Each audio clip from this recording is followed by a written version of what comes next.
আল্লাহ পাক বলেন কিয়ামতের ময়দানে যখন এই মানুষটাই উঠবে আমার সামনে, যে 500 বিঘা জমি বানিয়েছে, 10টা ফ্ল্যাট বানিয়েছে, এই লোকটা কি বলবে জানেন? ইয়াউমা তাআতি কুল্লু নাফসিন তুজাদিলু আন নাফসিহা। শব্দের দিকে খেয়াল করেন, আল্লাহ মনে হচ্ছে আমার নাম ধরে বলছে। কুল্লু নাফসিন, প্রতিটি ব্যক্তি, আশরাফ হতে পারে, হামজা হতে পারে, আরজান হতে পারে, ওয়াহাব হতে পারে, প্রতিটি মানুষকে আল্লাহ যেন আলাদা আলাদা আলাদা করে ডাক দিয়েছেন। ইয়াউমা তাআতি কুল্লু নাফসিন, প্রতিটি ব্যক্তি কিয়ামতের দিন তুজাদিলু আন নাফসিহা, নিজের পক্ষে যুক্তি তর্ক প্রমাণ হাজির করবে আল্লাহর সাথে ঝগড়া করার জন্য। আল্লাহর কাছ থেকে বাঁচার জন্য যুক্তি প্রমাণ রেডি করবে যে আমি এই কারণে করেছিলাম, আমি নামাজ পড়তে পারি না আমার সন্তানের কারণে, কারণ তাকে সুখে রাখতে গিয়ে আমি সারাদিন মাঠে কাজ করেছি, সেজদা দেওয়ার সময় পাইনি। এটা যুক্তি। আপনার আর কয়টা ছেলে মেয়ে? হযরতে ইয়াকুব নবীর দিকে তাকান, তার 12টা সন্তান ছিল। কয়টা বলেন? শুধু ছেলেই ছিল তার 12টা। তো এতগুলো সন্তানের কারণে কোনোদিন আল্লাহর বিধান থেকে তাকে তো টলাতে পারেনি। আপনি 2টা 5টা ছেলে মেয়ের কারণে আল্লাহর বিধান বাদ দিয়ে দেন, যুক্তি প্রমাণ করবেন, আল্লাহর কাছে খাড়া করবেন। আল্লাহ বলেন তুজাদিলু আন নাফসিহা, প্রতিটি মানুষ তার নিজের পক্ষে খাড়া করবে যুক্তি তর্ক। ওয়াতুওয়াফা কুল্লু নাফসিম মা আমিলাত ওয়া হুম লা ইউযলামুন, প্রত্যেককে আমি আল্লাহ পরিপূর্ণ করে দেব তার কাজের প্রতিদান, কিন্তু তার উপর আমি জুলুম করব না। যে যতটুকুই করেছে কিয়ামতে আল্লাহ তাকে ওই পরিমাণ দেবেন। আমার এবার আয়াতের আলোচনা শুরু হচ্ছে। যেটা বললাম একটা 111 নাম্বার আয়াত সূরা নাহালের। এখন যেটা আমরা তেলাওয়াত করেছিলাম এটা সূরা নাহালের 112 নাম্বার আয়াত। এই আয়াতের ভেতরে আল্লাহ একটা কারিয়া, একটা জনপদ, একটা গ্রামের উদাহরণ দিয়েছেন আমাদের সামনে। খুব ভালো করে মিলাবেন। গ্রামটা এই হাবিবপুর হতে পারে। নির্ধারিত নাম আমি তাফসিরে পাইনি, কোন মুফাসসির হয়তো মক্কা নগরীর নাম দিয়েছেন। না, এটা ঝিনাইদহ জেলার শৈলকুপা থানার হাবিবপুর হতে পারে। আপনি একটু মিলাবেন, দেখবেন এই গ্রামের সাথে মেলে কিনা। আমার কথা বোঝা যাচ্ছে তো? আমি তো মনে হচ্ছে যে একেবারে ক্লাসের মতো বললে ছাত্র যেভাবে বোঝে ছাত্ররা ঠিক ওইভাবে বুঝতেছে। হ্যাঁ, কিছু যদি পাগল ছাগল থাকে 14 বার বুঝলেও বুঝবে না। ওরে বোঝাতে হলে কোরআন শরীফে হবে না, বুখারী শরীফে হবে না, কি লাগবে? বুখারী শরীফ। আপনারা কোরআন শরীফ, হাদিস শরীফ, বুখারী শরীফ দিয়ে যেহেতু বুঝে ফেলছেন, ভালো করে এবার বোঝেন। উপমা দিচ্ছেন, উদাহরণ দিচ্ছেন কে? আরো জোরে বলেন। এই জন্য উদাহরণ দিয়ে কোরআন বোঝালে মানুষ বোঝে ভালো। আল্লাহ পাক কোরআনে কারীম বোঝানোর ক্ষেত্রে বহু উদাহরণ কোরআনে সেট করেছেন, এমন এমন উদাহরণ দিয়েছেন। আজকে একটা উদাহরণ বলছি। দারাবাল্লাহু মাসালান ক্বরিয়াতান, আল্লাহ পাক একটা গ্রামের উদাহরণ দিচ্ছেন, উপমা দৃষ্টান্ত। খুব ভালো করে মিলাবেন। বললাম হাবিবপুর হতে পারে, এটা হাবিবপুর না? কি ছিল সেই গ্রামে? কানাত আমিনাতাম মুতমাইন্নাতান। 1 নম্বর ওই গ্রামটা ছিল নিরাপদ, 2 নম্বরে ছিল শান্ত নির্মল। তাহলে গ্রামের কোয়ালিটি পেলাম কয়টা? 1 নম্বরে নিরাপত্তা ছিল, 2 নম্বরে ছিল শান্ত। ইয়াতিহা রিজকুহা রাগাদাম মিন কুল্লি মাকান, বিভিন্ন এলাকা থেকে তাদের কাছে রিজিক আসতো, বিপুল পরিমাণে রিজিক তাদের কাছে আল্লাহ বিভিন্ন এলাকা থেকে বিভিন্ন কায়দায় পাঠাতেন। হয়তো ব্যবসার কারণে, বাণিজ্যের মাধ্যমে বিভিন্ন মানুষের মনের ভেতরে মায়া দয়া উদ্রেক করে দিয়ে। এতটুকু আল্লাহ শেষ করেননি। এইবার আসল কথা আল্লাহ জানাচ্ছেন, ফাকা ফারত বিআনউমিল্লাহ, তারা যখন আল্লাহর এই নিয়ামতগুলোর সাথে কুফরি করেছে, আল্লাহর নিয়ামত পাওয়ার পরে যখন তারা ঢেকে ফেলেছে, ফাআযাকাহাল্লাহু লিবাসাল জুই ওয়াল খাউফ, আল্লাহ পাক তখন তাদেরকে শাস্তি দেওয়ার জন্যে মজা চাকাতে 2টা আযাব পাঠিয়েছেন। 1 নম্বরে তাদেরকে ক্ষুধা দিয়েছেন, 2 নম্বরে তাদেরকে ভয় দিয়েছেন। বিমা কানু ইয়াসনাউন, তারা যে কাজ করেছিল এর ফলশ্রুতিতে। বাংলা অর্থ বললাম, এবার আছেন তাফসিরে। আমার ভাইরা, মক্কা শহরের কেউ কেউ নাম দিয়েছেন এই কারিয়া, এই কারিয়া, এই গ্রামের নাম কেউ কেউ মক্কা দিয়েছেন। এই জায়গাটা পুরা আরব জাহানের ভেতরে তখন এমন শান্ত নিরাপত্তার চাদর ছিল কাবা শরীফ থাকার কারণে। রব্বুল আলামিন বলেন, অমাং দাখলহু কানা আমিনা। ভালো করে এবার আমি যেখান থেকে যে পয়েন্ট বের করব, মনে করবেন ওখানে একটা নতুন শিক্ষা বের হবে। আছেন তো আপনারা? ইন্না আউওয়ালা বাইতি উবদিআ লিন-নাসি লাল্লাযী বিবাক্কাতা মুবারাকাও ওয়া হুদাল লিল আলামিন। এ পৃথিবীর সর্বপ্রথম ঘর যেটা, তার নাম বলে, যদিও কাবা, এটা মক্কায় অবস্থিত। মক্কার প্রাচীন নাম ছিল বাক্কা। আল্লাহ কোরআনে কারিমে মাক্কাও দিয়েছেন, বাক্কাও দিয়েছেন। এই বাক্কায় সর্বপ্রথম যে ঘরটা, 2টা কোয়ালিটি এ ঘরের। 1 নম্বরে মুবারাকান, এটা বরকতময়। পৃথিবীর কত জায়গায় তো যাই, কত জায়গা দেখি একটা কালো গ্লাভ দিয়ে মোড়ানো আছে। আমার মনে হয় সব মায়া আল্লাহ ওর ভেতরে দিয়ে রেখেছে। অন্তত যারা বোঝে, উপলব্ধি করে মোবারকান শব্দটা, ওই আলেমগুলো যখন কাবার দিকে তাকায়, আমার মনে হয় অধিকাংশ আলেমের চোখ দিয়ে অঝরে পানি পড়ে। কত জিনিস তো তারা দুনিয়ায় দেখেছে, কিন্তু এর মতো সৌন্দর্য আমার আল্লাহ পৃথিবীতে আর কিছু দেয়নি। এবার রমজানে আমার বাবা মা, আমি আর আমার ওই যে মেয়েটা নিয়ে যেতে পারি নাই মাওয়াকে, আমরা যাব এবার ওমরায়। বাবা মাকে বলবো, আপনারা মুরব্বী মানুষ, রাত দিন সময় পেলেই কাবা শরীফের দিকে তাকিয়ে থাকবেন। পৃথিবীর একটাই জায়গা যেখানে তাকিয়ে থাকলেই গুনাহ মাফ হয়ে যায়। বাড়ি যে কালকে বলবেন সুবহানাল্লাহ। যারা যেতে পারেন না, মনের ভেতরে আফসোস আকাঙ্ক্ষা তৈরি করেন, আল্লাহ রাব্বুল আলামিন মরণের আগে অন্তত কাবা দেখার তৌফিক দিও। এত মোবারক বরকতময় করে দিয়েছেন আল্লাহ। বারবার যারা কাবায় যাবে, নবীজি বলেন তাদের অভাব অনটন আল্লাহ দূর করে দেবে। এজন্য সময় পেলে টাকা দিয়ে আপনি ব্যাংককে, হংককে, থাইল্যান্ডে, কানাডায় না যেয়ে, বেশি টাকা খরচ হয় না, অল্প কিছু টাকা দিয়ে কাবা শরীফটা দেখে আসবেন। আপনার জীবনের অভাব অনটন আল্লাহ দূর করবে। এতটুকু আল্লাহ শেষ করেননি। মোবারকান 1 নম্বরে বরকতময়, 2 নম্বরে হুদান, এটা হেদায়েতের মার্কাজ। লক্ষ লক্ষ মানুষ, 257টা রাষ্ট্রের মানুষ সেখানে যায়, 257টা দেশের মানুষ সেখানে যায়। এক একজন মানুষ এক এক রকম দেখতে। চাইনা মানুষগুলোকে দেখলে মনে হয় এল্লা আলাদা ভাবে আল্লাহ হাতে বানিয়েছে, মনে হচ্ছে যে হাতে বানিয়ে 6 মিল থেকে বানিয়ে নিয়ে এসেছে। এদের নাক মুখ, এদের চেহারা দেখলে 6 মিলের ভেতরে দিয়েছিল, কাঠ হয়ে চলে এসেছে। আফ্রিকার ওদেরকে যদি দেখি, হাড়ির তলা তো কি কালো।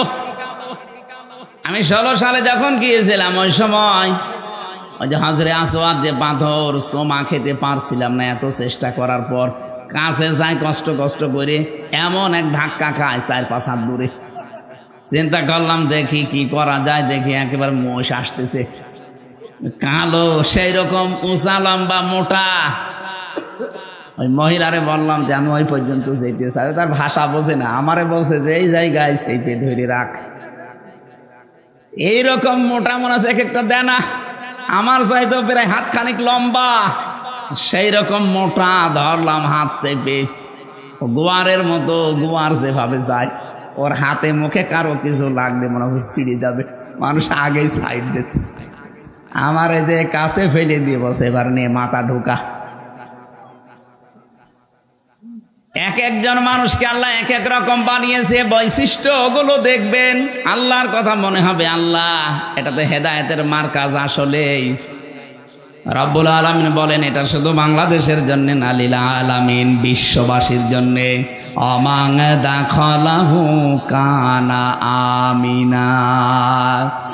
এই কাবায় কেউ যদি আসে আল্লাহ তাকে নিরাপত্তা দিয়ে দেয়।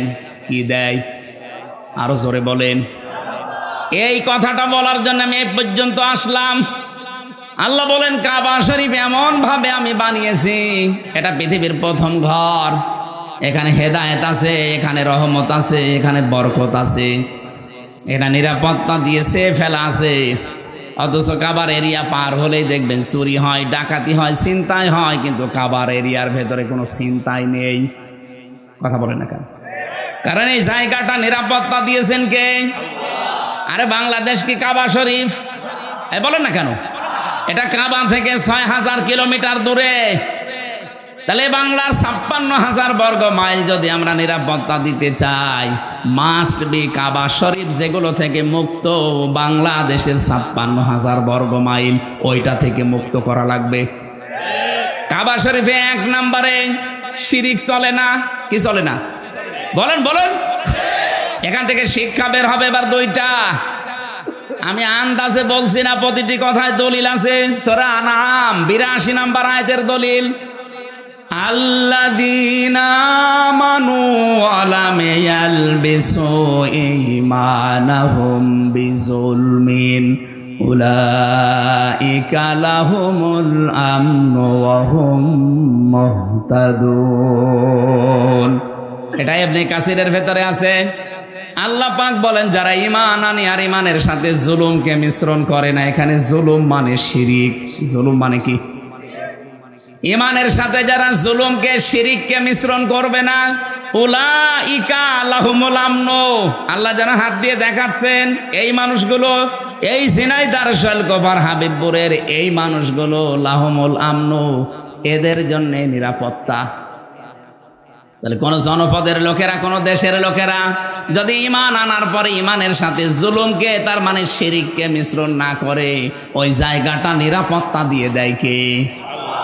এই বাংলাদেশকে যখন শান্ত, শিষ্ট, স্বস্তি, নিরাপদ এরকম একটা দেশ আপনি বানাতে চান, দাদা বাবু কাকা বাবুদের ইশারায় হবে না, ওই সাদা চামড়াদের ইশারায় হবে না, হওয়া লাগবে শিরিক মুক্ত বাংলাদেশ। আরো জোরে। এদের শিরিক মুক্ত হচ্ছে বলেন।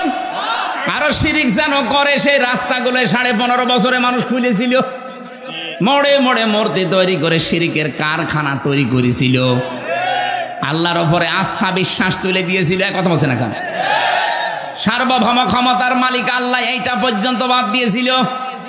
বাংলাদেশ জামাত ইসলামী এইটা বিশ্বাস করতো, এই কারণে তাদের নিবন্ধন পর্যন্ত বাতিল করে দিয়েছিল। আপনি কি মনে করেন জামাত ইসলামী দাড়ি ছোট রাখে এই জন্য তাদের নিবন্ধন বাতিল? ওরা টুপি মাথায় দেয় হালকা, এই জন্য নিবন্ধন বাতিল না। ওরা জাতে মাতাল হলো তাহলে ঠিক আছে কাফেররা। এই জালেমদের টার্গেট ছিল এদেশে আল্লাহর উপরে সার্বভৌম ক্ষমতার মালিক মানা যাবে না, যারা মানে তাদের এই কাজে নিষিদ্ধ করা যায়। আপনি টের পান কি কোথা থেকে কি হয়? যারা সার্বভৌম ক্ষমতার মালিক আল্লাহকে মানে না, মনে করে ক্ষমতার উৎস জনগণ, এটা যে শিরিক, এই সূক্ষ্ম বিষয়টা অনেককে বুঝতেও দেয় না। পাম দেয়, হাওয়া দেয় জনগণকে, হ্যাঁ আমরা মালিক, অথচ আমাদের হাতে কিচ্ছু নেই। ভোট দেওয়ারই ছিল, সেইটাও কেড়ে নিয়েছিল। কথা বলে না কেন? আমি মনে করছি আপনারা ঠিক বুঝতেছেন। এই বাংলাদেশে আজ যারা ক্ষমতার উৎস জনগণ মনে করেন, তারা কিন্তু শিরিক করছেন। কথা বলেন না কেন? শিরিক যারা করে তারা মুশরিক। কি এবার শিরিক কিভাবে হয়? আল্লাহ যেটা পারে ওইটা অন্য কেউ পারে, এই বিশ্বাস করার নাম শিরিক। সন্তান দিতে পারে শুধুমাত্র কে? অন্য কোনো বাবাও পারে, এ বিশ্বাস করার নাম। এরকম বিশ্বাস অনেক বাবা, অনেক মা, অনেক বউ করে না, তারা মুশরিক। কারণ আল্লাহ পারে যেটা অন্য কোনো বাবা, সে পীরকে, দরবারকে আপনি দিতে পারেন না। আইন তৈরি করতে পারে কে? এটা অন্য কেউ পারে, এই বিশ্বাস করার নাম শিরিক। আর শিরিক যারা করে তারা মুশরিক। সুতরাং বাংলাদেশে যারা আল্লাহর আইনের বিরুদ্ধে অন্য আইন কায়েম করতে চান, সে যে দলের লোক হন, আপনি কিন্তু শিরিক করছেন। আর শিরিক করলে আপনি আরো জোরে বলেন। আমার মনে হয় এবার অনেকের মন খারাপ হয়ে গেল। আরে ভাই, আমি আপনাকে বাঁচাতে চাই। আমি কোরআনের চোখ লাগিয়ে দেখতে পাচ্ছি আপনি শিরিক করে অশান্তির সাগরে ডুবতেছেন দুনিয়ায়, আর মরণের পরে আপনাকে আল্লাহ জাহান্নামে ফেলবে বিনা বিচারে, কারণ মুশরিকদের কোনো বিচার নেই। কথা বলেন না কেন? কেন বললাম এটা বলেন তো? ইন্নাহু মাইয়ুশরিক বিল্লাহি ফাকাদ হারামাল্লাহ। অবশ্যই যারা শিরিক করবে, সূরা মায়দার আয়াত, আল্লাহ পাক বলেন এর জন্য হারাম। মাওয়াহুন নার, আর জাহান্নাম তাদের আসল জায়গা। এই জন্য শিরিক যেন আমাদের বিশ্বাসে না থাকে। ফেরাউনের মাত্র 7 জন মানুষকে বিকলাঙ্গ করে দিয়ে যদি এত বড় ইতিহাস তৈরি করতে পারে ফেরাউন, এখনো পর্যন্ত মিশরের জাদুঘরে আছে। মানুষ যায় আর ঘৃণা করে, থুতু ছিটায়। কথা বলেন না কেন? 24 সালের 5 আগস্টের আগ পর্যন্ত যাদের কারণে শুধু 7 জন না, 2780 জন। আমি কুষ্টিয়ায় 6 তারিখে গিয়েছিলাম, যে দেখি হাসপাতালে ওই যে আগস্টের 6 তারিখে কারো হাত নেই, কারো পা কেটে ফেলেছে, কারো চোখ নেই, অন্ডকোষ উড়ে গেছে। আর 14 জন তো জায়গায় মারা গেছে, পরে 2 জন 16 জন। এত মানুষের হত্যাকারী যারা, বিকলাঙ্গকারী যারা, যাদের কারণে মানুষ হাত পা হারিয়ে ফেলে আর সমাজের বোঝা হয়ে আছে। বলেন তো, যার একটা হাত নেই, একটা পা নেই, একটা চোখ নেই, ও তার পরিবারের জন্য বোঝা, তার সমাজের কাছে সে বোঝা, তার এই রাষ্ট্রের কাছে যে সারা জীবন যতদিন বেঁচে আছে বোঝা হয়ে বেঁচে আছে। এই কাজ যারা করে গেল, এরা কিয়ামতের দিন আমার মনে হয় ফেরাউনের সাথেই উঠবে। প্রথম নাম্বারটা কি বললাম? আবু জেহেল মাত্র 14টা কর্মসূচি নিয়েছিল নবীজির বিরুদ্ধে ষড়যন্ত্র করে। এই জন্য আবু জেহেলের নাম আজ পর্যন্ত কেউ রাখেনি। এই 1500 বছরে আমি কত ইতিহাস পড়ে দেখেছি, কেউ ছেলের নাম আবু জেহেল না। হ্যাঁ, জাহাল হক আছে, আবু জেহেল। এত বছর পার হওয়ার পরও যদি এই 14টা ষড়যন্ত্রে ওর নাম কেউ না রাখে, আপনি এই 15.5 বছরে 15টা ষড়যন্ত্র এই দেশের বিরুদ্ধে, মানবতার বিরুদ্ধে, ইসলামের বিরুদ্ধে করেছেন। আজকে আমি একটা শুরু করছি, সেটা হচ্ছে সমকামিতা। এই ষড়যন্ত্র করে জাতিকে আজ ধ্বংস করার একটা পায়তারা এটা।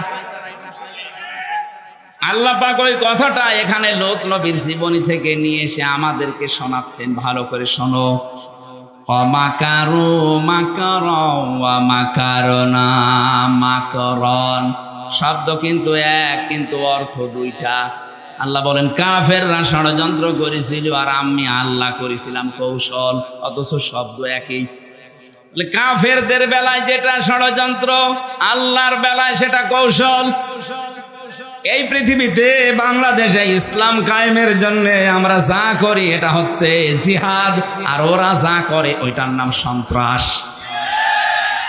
সুতরাং ইসলামী আন্দোলন বলেন, একামতে দিনের দায়িত্বে যারা আছে, অ্যাক্টিভ ভাবে ইখলাসের সাথে যারা কাজ করছে, এ দেশে ইসলাম কায়েম আমরা করতে চাই, সে তারা যা পদ্ধতি অবলম্বন করবে ওইটার নাম আরবি জিহাদ।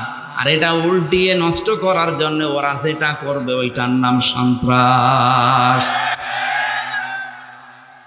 এবার আসেন, আল্লাহ পাক বলেন মাকারনা মাকরন, আমি আল্লাহ নিজে কিন্তু কৌশল করলাম। এখানে ফাইল কর্তা কে? আরো জোরে বলেন।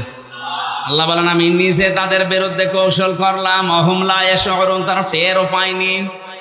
এরপরে আল্লাহ জবাব দিয়েছেন নবীজিকে, ফানজুর কাইফা কানা আকিবাতু মাকরিহিম। হে নবী, একটু নজর করে দেখেন না কেন, ষড়যন্ত্র যারাই করেছিল তাদের অবস্থা আমি কি করেছি। আন্না দাম্মারনাহুম ওয়া কওমাহুম আজমাইন। এই আন্না এর ফাইল সরাসরি আল্লাহ, দাম্মারনা এটাও জমা মুতাকাল্লিমের পরে হোম দিয়েছেন। আল্লাহ পাক বলেন আমি নিজে তাদের শিকড় কেটে দিয়েছি এবং তাদের জাতিকে আমি আল্লাহ নিজে ধ্বংস করেছি। কিভাবে ধ্বংস করলাম তার প্রমাণের পরের আয়াতে একটা আছে, এদিকে তাকান। ফাতিলকা বুয়ুতুহুম খাবিয়াতাম বিমা যালামু।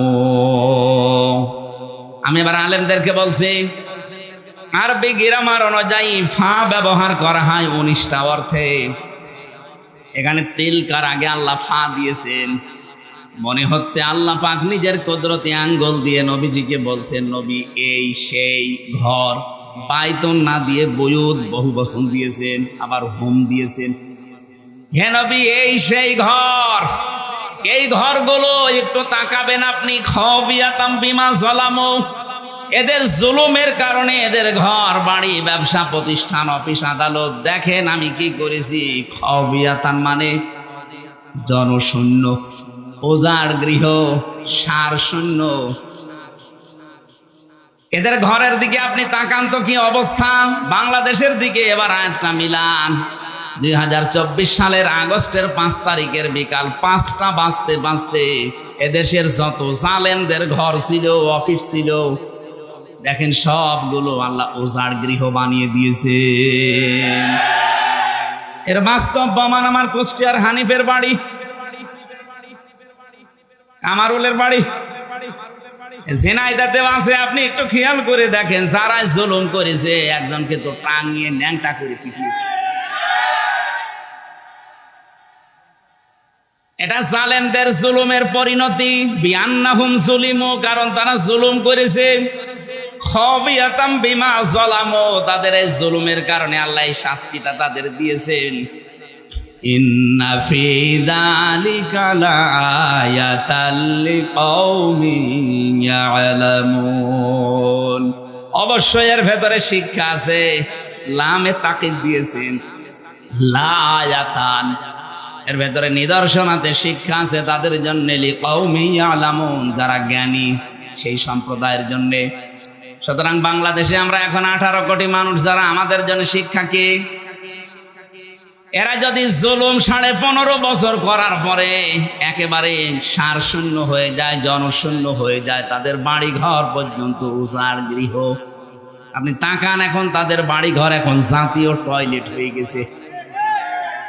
মানুষ মনে হচ্ছে 4-5 জন 7 জন একসাথে দলবদ্ধ হয়ে প্রসাব করছে।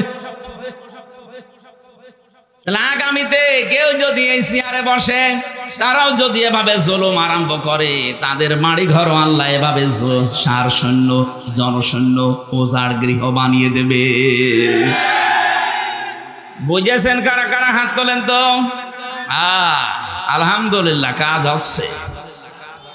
আর বোঝেননি কারা? হাত তোলেন তো। ওই যে একজন, মাথা তার কাটা আছে, ওটাকে অনেক মামু নাকি?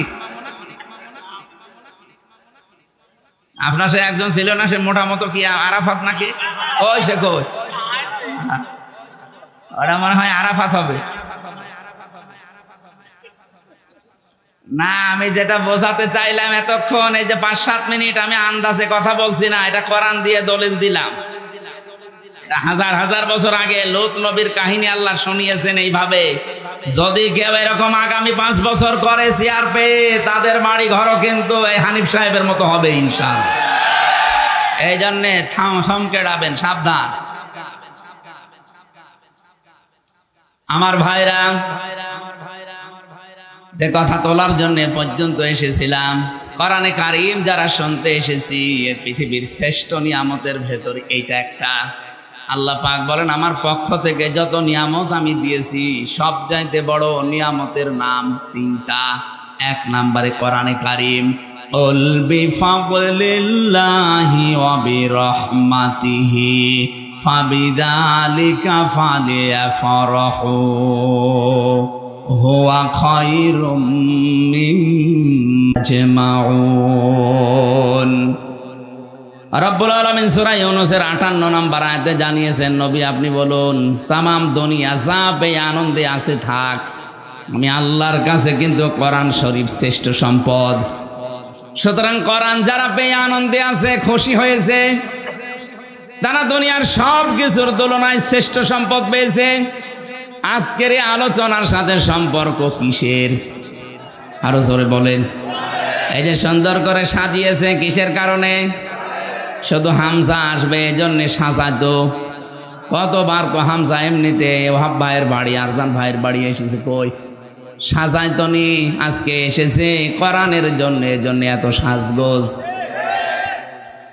এই জন্য দুনিয়া থেকেও যদি কোরআনের প্রসারে, কোরআনের শিক্ষায়, কোরআন কায়েমে টাকা খরচ করে, কিয়ামতের দিন ওই টাকার হিসাব আল্লাহ নেবেন না। 2 নম্বরে কেউ যদি পরিবারস্থ লোকদের জন্য তাদের জায়েজ কাজ মেটাতে খরচ করে, ওই টাকার হিসাব দেওয়া লাগবে না। 3 নম্বরে যদি কেউ জিহাদের ময়দানে কাজ করে, ওখানে যদি আপনি যেতে নাও পারেন, ওদের পেছনে খরচ করলে ওই টাকারও হিসাব দেওয়া লাগবে না। তাহলে হিসাব হবে না কয়টা জায়গায় টাকা খরচ করলে। আরো জোরে। 1 নম্বরে কোরআনের কারণে, 2 নম্বরে পরিবারস্থ লোকদের জন্য, 3 নম্বরে জিহাদের ময়দানে যারা কাজ করে তাদের জন্য। আশা করছি আমার কথার অর্থ আপনি বুঝেছেন। কথা বলেন না কেন? কিন্তু আজ আমরা এই সমস্ত জায়গায় আনন্দ পাই না, খুশি না। আমরা আনন্দ করি অনেকে সুদ খেয়ে। না, এদেশে সুদ নেই। এখানে বহু মানুষের চেহারা দেখে বোঝা যাচ্ছে এরা টাকা ছেড়ে রাখে আর টাকা আসে। 1000 টাকা ছেড়ে রাখে, মাসে মাসে 1100 টাকা করে পায়। কি কথা বলছেন? এটা মায়ের সাথে সুদ খাওয়া, জেনা করার গুনাহ। কল্পনায় যেটা আসে না সেই কাজ আপনি করতেছেন, আর আপনি নামাজ পড়েন। এই জন্য এই কাজে যারা আছেন, টাকা ছেড়ে রাখেন, টাকা আসে। অনেকে বলে আমি লাভ খাই, ইন্টারেস্ট খাই, জিনিস একই। কথা বলে না কেন? ও টয়লেটও যার নাম, গো তার নাম, জিনিস আলাদা। জিনিস তো একই, নাম আলাদা দিলেই হবে। যারা খাচ্ছেন, আশা করছি আজকের এই দিন থেকে এটা ছেড়ে দেওয়া লাগবে। কারা কারা ছেড়ে দিতে রাজি আছেন হাত তোলেন তো। তার মানে এলাকায় অনেকে খাচ্ছে। ঠিক আছে বাবা, শাহজালাল সব হালাল না। জেনাইদা জেলা খাচ্ছেন যারা, ছেড়ে দেবেন। ব্যাংকিং ব্যবস্থা বাংলাদেশে যেগুলো আছে, অর্থনীতি, এটা যে ইবাদত অনেকে জানেই না, মনে করে এ দুনিয়ার কাজ না। সোনালী, চৈতালি, এই যে সমস্ত ব্যাংকগুলো আছে না, সোনালী, রূপালী, অগ্রণী, চৈতালি, এ ব্যাংকের চাইতে ইসলামী ব্যাংকে কারবার করা ইমানের দাবিতে 100 ভাগ স্বচ্ছ। আপনি যদি ওই সমস্ত ব্যাংকে কারবার করেন, বলো ঔষধ এ ঔষধ, এটা কাফেরদের কথা। ওয়াহাল্লাল্লাহুল বাইআ ওয়া হাররামার রিবা, আল্লাহ ব্যবসাকে হালাল করেছে আর সুদকে হারাম করেছে। ওই জামানায় কাফেররা বলতো ও সুদও চা ও ব্যবসাও তা। এখন অনেকে আজ বিভিন্ন জেনারেল ব্যাংকের সাথে ইসলামী ব্যাংক মিলিয়েছেন। আরে ভাই, এতদিন এই শয়তান, এই জালেমরা 15.5 বছরে ইসলামী ব্যাংকে হাত দিয়ে ওরা 75,000 কোটি টাকা আত্মসাৎ করেছে। ইসলামপন্থী এদেশের জনগণের ঘাম ঝরানো টাকাগুলো এই ব্যাংকটা প্রতিষ্ঠিত হয়েছিল। এদেশে শরিয়া ব্যাংক আছে, শরিয়া বোর্ড আছে এই ব্যাংকের জন্য। গোনা যদি হয় তাদের হবে, আপনার অসুবিধা নেই। নবীজি 13 বছর মক্কায় নামাজ পড়েছিলেন, কাবা শরীফে, না পড়েননি? আর 10 বছর পড়েছিলেন কোথায়? মদিনায়। বলেন, এই যে 13 বছর তিনি নামাজ পড়লেন মক্কায়, ওই সময় কাবা শরীফের ভেতরে মূর্তি ছিল না? কয়টা? 360টা। কয়টা? কি মনে হয় আপনার বলেন? 360টা মূর্তি সামনে নিয়ে নবীজি নামাজ পড়লেন, ওনার নামাজ হয়েছে? এ বলছে না, এ বলছে হ্যাঁ। কি বলেন, আপনার কি মনে হয় ওনার নামাজ হয়েছে না হয়নি? কেন হয়ে গেল নামাজ? কারণ উনি অপারগ ছিলেন। এই 13 বছরে একটা মূর্তিও সরানোর ক্ষমতা ওনার। বলেন বলেন, যখন ক্ষমতা পেয়েছেন মদিনার প্রেসিডেন্ট হয়ে, একটা মূর্তি ছিল আর সবগুলো দিয়ে আলীকে দিয়ে ভাঙিয়েছেন, নিজে ভেঙে ভেঙে ফেলে দিয়েছেন। যে যতদিন পর্যন্ত দেশে যাকাত ভিত্তিক অর্থনীতি কায়েম না হবে, ততদিন আপনি ইসলামী ব্যাংকে নির্দ্বিধায় কাজ করেন, কোনো গোনা নেই। গোনা হলে ওদের হবে। শরীয়তের কিছু নিয়ম নীতি, ইসলামিক অর্থনীতির যেগুলো মেইনি অন্তত চলছে, তারা চেষ্টা চালাচ্ছে। 100 ভাগ সম্ভব না, কারণ যতদিন রাষ্ট্রে যাকাত কায়েম না হবে রাষ্ট্রীয়ভাবে, ততদিন এদেশে যদি ফেরেশতাও ব্যাংক চালায়, তারও সুদ খাওয়া লাগবে। এই জন্য যতদিন কায়েম না হয়, নবীজি যেমন রাষ্ট্রপতি যতদিন না হয়েছেন ততদিন মূর্তির সামনে নিয়েই, বলেন না কেন, মূর্তির সামনে নিয়েই আমরা যতদিন ইসলাম কায়েম করতে না পারি ততদিন পর্যন্ত কাজ কারবার করলে ইসলামী ব্যাংকে করবে। এদের মোশারাকার সিস্টেম আছে, মোদারাবা আছে, মোরাবাহা আছে, বায়ে সালাম আছে, বায়ে মুআজ্জাল আছে, বায়ে ইস্তেসনা আছে, বায়ে ওয়াহেদা আছে, অনেকগুলো নিয়ম নীতি আছে, প্রকার ভেদ আছে। নবীজি নিজে মোদারাবা করেছিলেন খাদিজাতুল কুবরার সাথে। খাদিজা টাকা দিয়েছে, নবীজি শ্রম দিয়েছে। কথা বলছেন এখন, জিজ্ঞাসা করেন যারা আলেম আছে, খাদিজা অর্থ দিয়েছিলেন, নবীজি শ্রম দিয়েছিলেন। ব্যবসা করেন উনি, এটার নামই তো মোদারাবা। ইসলামী ব্যাংক এইটা করে। যদি গোনা হয় এরপরও ওনাদের হবে, আপনার চিন্তা নেই। এরপরও যারা সুদ খাচ্ছে, আপনি বললেন যে আমি ছেড়ে দেব, কয়েকদিন পরে কিন্তু আমি আবার আসতেছি। এই যে ঝেনাইদা কি দারুস সালাম নাকি মাদ্রাসা, ওটা হয় আপনাদের, ওটার নাম কি, রিয়াজুল জান্নায় আসবো সামনে মাসে। এটা ডিসেম্বর জানুয়ারির হয়তো 13 তারিখ মনে হয়। ওই জায়গায় কথা বলবো ইনশাল্লাহ ওই দিন, অর্থনীতির ওপরে। আজকে আমার সাবজেক্টটা আলাদা। আমার আজকের বিষয় হচ্ছে গোনাহের কারণে আল্লাহ শাস্তি নাজিল করেন। কি কি ধরনের শাস্তি আসে কোন গোনায়, আমরা ওগুলো জানার পরে ছেড়ে দেবো ইনশাল্লাহ। কি থাকবেন না? তাহলে যারা সুদ খেয়ে আনন্দ করছেন এরা মায়ের সাথে জেনা করছেন। আর বড় গোনা কি? আল্লাহ রাসূলের সাথে যুদ্ধ করা। এইটা করে অনেকে আনন্দে আছেন। অনেক মানুষ দেখা যায় তারা এতিমের মাল আত্মসাৎ করে আনন্দে আছে।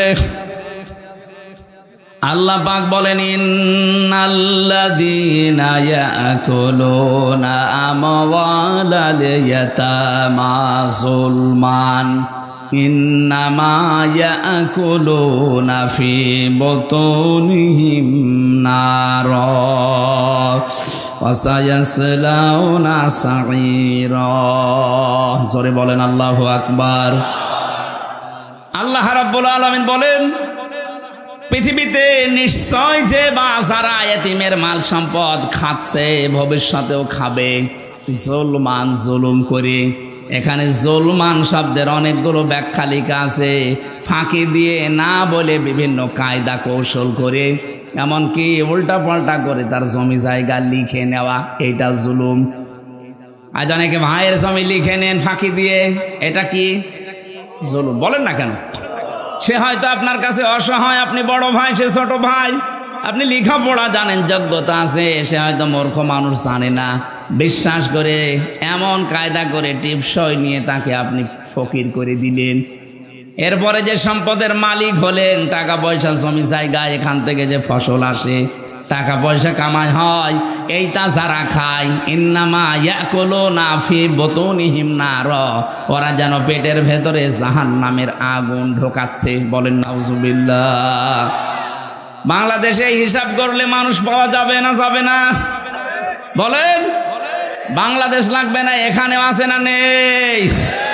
কারা কারা এতিমের মাল এভাবে, ভাইয়ের মাল, বোনের মাল, নিজের মেয়ের মালও পর্যন্ত আত্মসাৎ করছেন? যারা শরিক ফাঁকি দেন মানুষের, দুইটা গোনা হবে আপনার। এক নম্বরে আপনার চেহারার উজ্জ্বলতা আল্লাহ নষ্ট করে দেবে। দেখবেন এলাকায় যারা শরিক ফাঁকি দিয়েছে ওদের চেহারার ভেতরে আল্লাহ নূর তুলে নিয়েছে। এখানেও আছে, আমি চেহারা দেখলেই বলতে পারবো শরিক ফাঁকি দিয়েছে। আপনি দাঁড় করান লাইন দিয়ে, দেখলেই বোঝা যাবে যে হ্যাঁ ও মেরে খায়। কথা বলছেন এখানে। দ্বিতীয়টা কঠিন, মরণের সময় আপনার ঈমান নসিব হবে না, আপনি বেঈমান হয়ে মারা যাবেন। আপনি ভাগ্যে, বোনকে, অন্যকে ফাঁকি দিয়ে বিশাল সম্পদের পাহাড় তৈরি করে গেলেন। কি হবে আপনার এই সম্পদ? বাস্তবতা কি বলে বলেন? আপনি 200 বিঘা জমির মালিক, এদিকে থাকান, 500 বিঘা জমি আপনি তৈরি করে গেলেন। 100 বছর পরে তো আপনার থাকবেন না, নাকি? বলেন বলেন, বিবেক দিয়ে ভাবেন।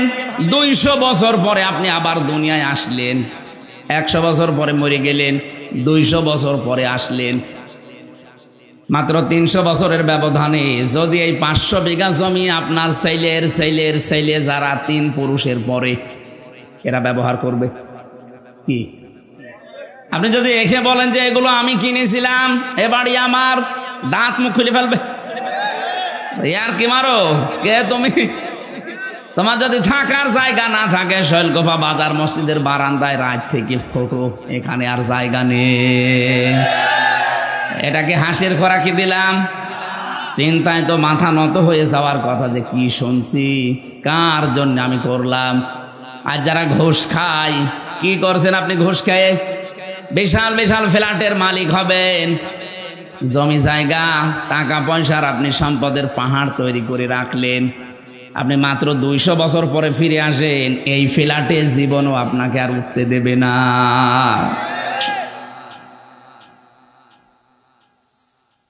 আল্লাহ রাব্বুল আলামিন বলেন, আমাল হায়াতুদ দুনিয়া ইল্লা মাতাউল গুরুর।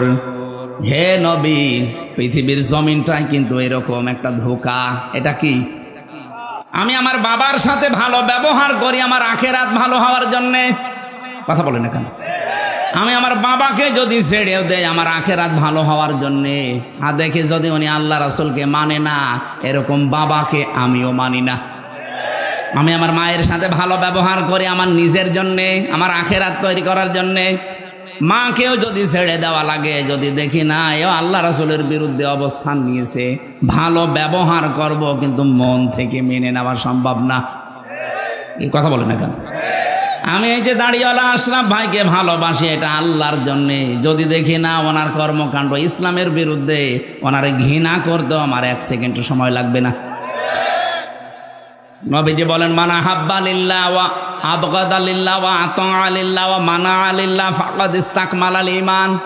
কাউকে যদি ভালোবাসো আল্লাহর জন্য বাসবা, কিছু বেশি বেশি পাওয়ার জন্য তাকে দান করবা না, যে এই লোকটাকে কিছু যদি দেই পরবর্তীতে এর চাইতে বড় জিনিস পাওয়া যাবে, এরকম ধান্দা নেই অনেকের। কথা বলেন না কেন? এই ধান্দায় বেশি পাওয়ার নিয়েতে কাউকে কিছু দিবা না। কিছু দিলে কার জন্যে? আরো জোরে। কাউকে যদি নিষেধ করো যে দেব না, তাও আল্লাহর জন্যে। কারো উপর যদি রাগ করো, তাও আল্লাহর জন্যে। কাউকে যদি ভালোবাসো, তাও আল্লাহর জন্যে। 4টা কাজ আছে হাদিসে।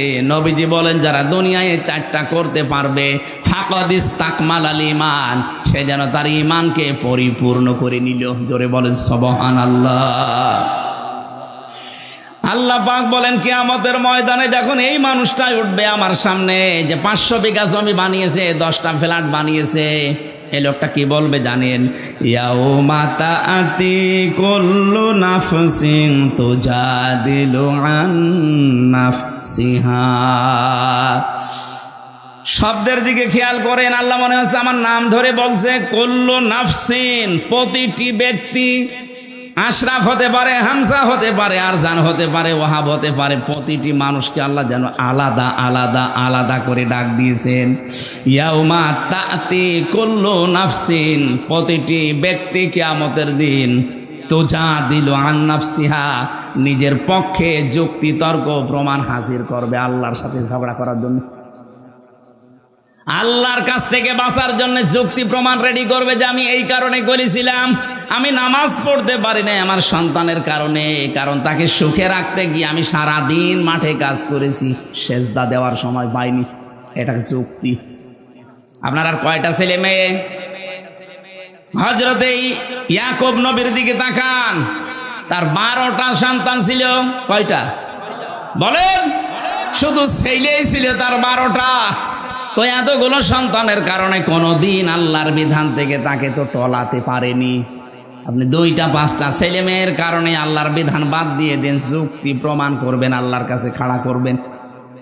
আল্লাহ বলেন, তুজাদিলু আন নাফসিহা, প্রতিটি মানুষ তার নিজের পক্ষে খাড়া করবে যুক্তি তর্ক। ওয়াতুওয়াফা কুল্লু নাফসিম মা আমিলাত ওয়া হুম লা ইউযলামুন। প্রত্যেককে আমি আল্লাহ পরিপূর্ণ করে দেব তার কাজের প্রতিদান, কিন্তু তার উপর আমি জুলুম করব না। যে যতটুকুই করেছে কিয়ামতে আল্লাহ তাকে ওই পরিমাণ দেবেন। আমার এবার আয়াতের আলোচনা শুরু হচ্ছে। যেটা বললাম একটা 111 নাম্বার আয়াত সূরা নাহলের, এখন যেটা আমরা তেলাওয়াত করেছিলাম এটা সূরা নাহালের 112 নম্বর আয়াত। এই আয়াতের ভেতরে আল্লাহ একটা কারিয়া, একটা জনপদ, একটা গ্রামের উদাহরণ দিয়েছেন আমাদের সামনে। খুব ভালো করে মিলাবেন, গ্রামটা এই হাবিবপুর হতে পারে। নির্ধারিত নাম আমি তাফসিরে পাইনি, কোন মুফাসসির হয়তো মক্কা নগরীর নাম দিয়েছেন, না, এটা ঝিনাইদহ জেলার শৈলকুপা থানার হাবিবপুর হতে পারে। আপনি একটু মিলাবেন, দেখবেন এই গ্রামের সাথে মেলে কিনা। আমার কথা বোঝা যাচ্ছে তো? আমি তো মনে হচ্ছে যে একেবারে ক্লাসের মতো বললে ছাত্র যেভাবে বোঝে ছাত্ররা ঠিক ওইভাবে বুঝতেছে। হ্যাঁ, কিছু যদি পাগল ছাগল থাকে 14 বার বুঝলেও বুঝবে না। ওরে বোঝাতে হলে কোরআন শরীফে হবে না, বুখারী শরীফে হবে না, কি লাগবে? বুখারী শরীফ। আপনারা কোরআন শরীফ, হাদিস শরীফ, বুখারী শরীফ দিয়ে যেহেতু বুঝে ফেলছেন, ভালো করে এবার বোঝেন। উপমা দিচ্ছেন, উদাহরণ দিচ্ছেন কে? আরো জোরে বলেন। এই জন্য উদাহরণ দিয়ে কোরআন বোঝালে মানুষ বোঝে ভালো। আল্লাহ পাক কোরআনে কারীম বোঝানোর ক্ষেত্রে বহু উদাহরণ কোরআনে সেট করেছেন, এমন এমন উদাহরণ দিয়েছেন। আজকে একটা উদাহরণ বলছি।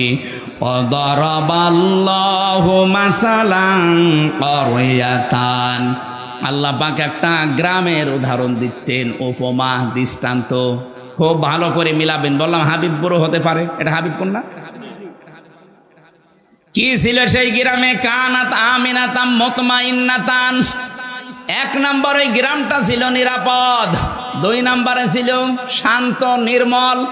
তাহলে গ্রামের কোয়ালিটি পেলাম কয়টা? 1 নম্বরে নিরাপত্তা ছিল, 2 নম্বরে ছিল শান্ত। ইয়াতিহা রিজকুহা রাগাদাম মিন কুল্লি মাকান, বিভিন্ন এলাকা থেকে তাদের কাছে রিজিক আসতো, বিপুল পরিমাণে রিজিক তাদের কাছে আল্লাহ বিভিন্ন এলাকা থেকে বিভিন্ন কায়দায় পাঠাতেন। হয়তো ব্যবসার কারণে, বাণিজ্যের মাধ্যমে বিভিন্ন মানুষের মনের ভেতরে মায়া দয়া উদ্রেক করে দিয়ে। এতটুকু আল্লাহ শেষ করেননি, এইবার আসল কথা আল্লাহ জানাচ্ছেন। ফাকা ফারত বিআনুমিল্লাহ, তারা যখন আল্লাহর এই নিয়ামতগুলোর সাথে কুফরি করেছে, আল্লাহর নিয়ামত পাওয়ার পরে যখন তারা ঢেকে ফেলেছে, ফাআযাকাহাল্লাহু লিবাসাল জুই ওয়াল খাউফ, আল্লাহ পাক তখন তাদেরকে শাস্তি দেওয়ার জন্যে মজা চাকাতে 2টা আযাব পাঠিয়েছেন। 1 নম্বরে তাদেরকে ক্ষুধা দিয়েছেন, 2 নম্বরে তাদেরকে ভয় দিয়েছেন।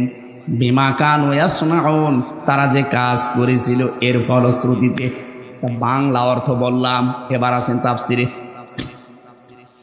আমার ভাইরা, মক্কা শহরের কেউ কেউ নাম দিয়েছেন এই কারিয়া। এই কারিয়া, এই গ্রামের নাম কেউ কেউ মক্কা দিয়েছেন।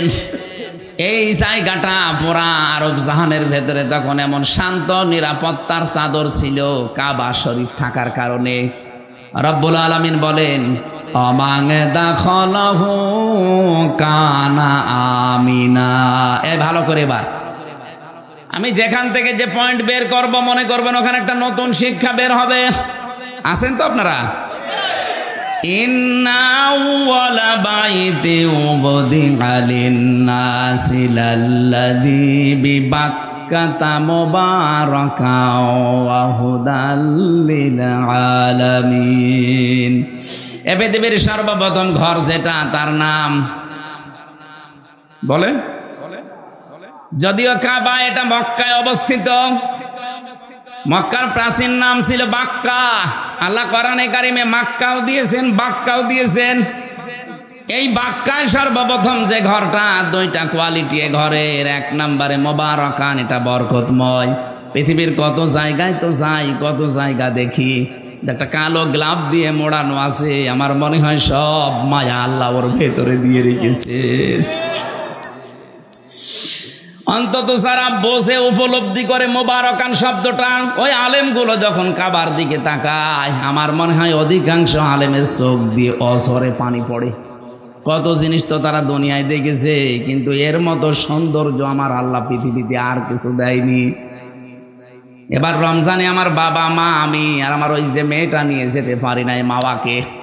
আমরা যাবো এবার ওমরায়। বাবা মাকে বলবো আপনারা মুরব্বী মানুষ, রাত দিন সময় পেলেই কাবা শরীফের দিকে তাকিয়ে থাকবেন। পৃথিবীর একটাই জায়গা যেখানে তাকিয়ে থাকলেই গোনা মাফ হয়ে যায়। বাড়ি যে কালকে বলবেন সুবহানাল্লাহ। যারা যেতে পারেন না মনের ভেতরে আফসোস আকাঙ্ক্ষা তৈরি করেন, আল্লাহ রাব্বুল আলামিন মরণের আগে অন্তত কাবা দেখার তৌফিক দিও। এত মোবারক বরকতময় করে দিয়েছেন আল্লাহ। বারবার যারা কাবায় যাবে নবীজি বলেন তাদের অভাব অনটন আল্লাহ দূর করে দেবে। এজন্য সময় পেলে টাকা দিয়ে আপনি ব্যাংককে, হংকংকে, থাইল্যান্ডে, কানাডায় না যেয়ে, বেশি টাকা খরচ হয় না, অল্প কিছু টাকা দিয়ে কাবা শরীফটা দেখে আসবেন। আপনার জীবনের অভাব অনটন আল্লাহ দূর করবে। এতটুকু আল্লাহ শেষ করেননি। মোবারকান 1 নম্বরে বরকতময়, 2 নম্বরে হুদান, এটা হেদায়েতের মার্কাজ। লক্ষ লক্ষ মানুষ, 257টা রাষ্ট্রের মানুষ সেখানে যায়, 257টা দেশের মানুষ সেখানে যায়। এক একজন মানুষ এক এক রকম দেখতে। চাইনা মানুষগুলোকে দেখলে মনে হয় আল্লাহ আলাদা ভাবে আল্লাহ হাতে বানিয়েছে, মনে হচ্ছে যে হাতে বানিয়ে 100 মিল থেকে বানিয়ে নিয়ে এসেছে। এদের নাক মুখ, এদের চেহারা দেখলে 100 মিলের ভেতরে দিয়েছিল, কাঠ হয়ে চলে এসেছে। আফ্রিকার ওদেরকে যদি দেখি, হাড়ির তলা তো কি কালো।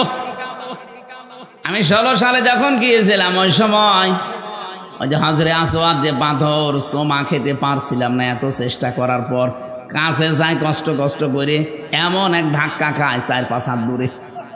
চিন্তা করলাম দেখি কি করা যায়, দেখি একেবারে মোষ আসতেছে, কালো, সেই রকম উঁচা লম্বা মোটা। ওই মহিলারে বললাম যে আমি ওই পর্যন্ত যেতে চাই। তার ভাষা বোঝে না, আমারে বলছে যে এই জায়গায় সেইতে ধরে রাখ। এইরকম মোটা মনে আছে, এক একটা দেয় না, আমার চাইতো প্রায় হাত খানিক লম্বা, সেই রকম মোটা। ধরলাম হাত চেপে, গোয়ারের মতো, গোয়ার যেভাবে যায়, ওর হাতে মুখে কারো কিছু লাগবে মনে হয় ছিঁড়ে যাবে, মানুষ আগেই সাইড দিচ্ছে। আমার এই যে কাছে ফেলে দিয়ে বলছে এবার নিয়ে মাথা ঢোকা। এক একজন মানুষকে আল্লাহ এক এক রকম বানিয়েছে, বৈশিষ্ট্য ওগুলো দেখবেন, আল্লাহর কথা মনে হবে আল্লাহ। এটা তো হেদায়েতের মার্কাজ। আসলেই রব্বুল আলামিন বলেন এটা শুধু বাংলাদেশের জন্য না, লিল আলামিন, বিশ্ববাসীর জন্য। অমাং দাখালাহু কানা আমিনা। এই কাবায় কেউ যদি আসে আল্লাহ তাকে নিরাপত্তা দিয়ে দেয়। কি দেয়? আরো জোরে বলেন। এই কথাটা বলার জন্য আমি এই পর্যন্ত আসলাম। আল্লাহ বলেন কাবা শরীফ এমন ভাবে আমি বানিয়েছি, এটা পৃথিবীর প্রথম ঘর। এখানে হেদায়েত আছে, এখানে রহমত আছে, এখানে বরকত আছে, এটা নিরাপত্তা দিয়েছে ফেলা আছে। অথচ কাবার এরিয়া পার হলেই দেখবেন চুরি হয়, ডাকাতি হয়, ছিনতাই হয়, কিন্তু কাবার এরিয়ার ভেতরে কোনো ছিনতাই নেই। কথা বলেন না কেন? কারণ এই জায়গাটা নিরাপত্তা দিয়েছেন কে? আরে বাংলাদেশ কি কাবা শরীফ? বলেন না কেন? এটা কাবা থেকে 6000 কিলোমিটার দূরে। তাহলে বাংলার 56,000 বর্গ মাইল যদি আমরা নিরাপত্তা দিতে চাই, মাস্ট বি কাবা শরীফ যেগুলো থেকে মুক্ত, বাংলাদেশের 56,000 বর্গ মাইল ওইটা থেকে মুক্ত করা লাগবে। কাবা শরীফে 1 নম্বরে শিরিক চলে না। কি চলে না? বলেন বলেন। এখান থেকে শিক্ষা বের হবে এবার 2টা। আমি আন্দাজে বলছি না, প্রতিটি কথায় দলিল আছে। সূরা আনআম 82 নম্বর আয়াতের দলিল, আল্লাযীনা আমানু ওয়া লাম ইয়ালবিসু ঈমানাহুম বিযুলমিন উলাইকা লাহুমুল আমনু ওয়া হুম মুহতাদুন। এটা ইবনে কাসিরের ভেতরে আছে। আল্লাহ পাক বলেন যারা ঈমান আনে আর ঈমানের সাথে জুলুমকে মিশ্রণ করে না। এখানে জুলুম মানে শিরিক। জুলুম মানে কি? ঈমানের সাথে যারা জুলুমকে, শিরিককে মিশ্রণ করবে না, উলাইকা লাহুমুল আমনু। আল্লাহ যেন হাত দিয়ে দেখাচ্ছেন এই মানুষগুলো, এই ঝিনাইদহ শৈলকুপার হাবিবপুরের এই মানুষগুলো লাহুমুল আমনু, এদের জন্য নিরাপত্তা। তাহলে কোন জনপদের লোকেরা, কোন দেশের লোকেরা যদি ঈমান আনার পরে ঈমানের সাথে জুলুমকে, তার মানে শিরককে মিশ্রণ না করে, ওই জায়গাটা নিরাপত্তা দিয়ে দেয় কে? এই বাংলাদেশকে যখন শান্ত, শিষ্ট, স্বস্তি, নিরাপদ এরকম একটা দেশ আপনি বানাতে চান, দাদা বাবু কাকা বাবুদের ইশারায় হবে না, ওই সাদা চামড়াদের ইশারায় হবে না, হওয়া লাগবে শিরিক মুক্ত বাংলাদেশ। আরো জোরে, এদের শিরিক মুক্ত হচ্ছে বলেন? আরো শিরিক যেন করে, সেই রাস্তাগুলো 15.5 বছরে মানুষ খুলেছিল, মোড়ে মোড়ে মূর্তি তৈরি করে শিরিকের কারখানা তৈরি করেছিল, আল্লাহর ওপরে আস্থা বিশ্বাস তুলে দিয়েছিল। এক কথা বলছে না কেন? সার্বভৌম ক্ষমতার মালিক আল্লাহ, এইটা পর্যন্ত বাদ দিয়েছিল। বাংলাদেশ জামাত ইসলামী এইটা বিশ্বাস করত, এই কারণে তাদের নিবন্ধন পর্যন্ত বাতিল করে দিয়েছিল। আপনি কি মনে করেন জামাত ইসলামী দাড়ি ছোট রাখে এই জন্য তাদের নিবন্ধন বাতিল? ওরা টুপি মাথায় দেয় হালকা, এই জন্য নিবন্ধন বাতিল না। ওরা জাতে মাতাল হলো, তাহলে ঠিক আছে কাফেররা।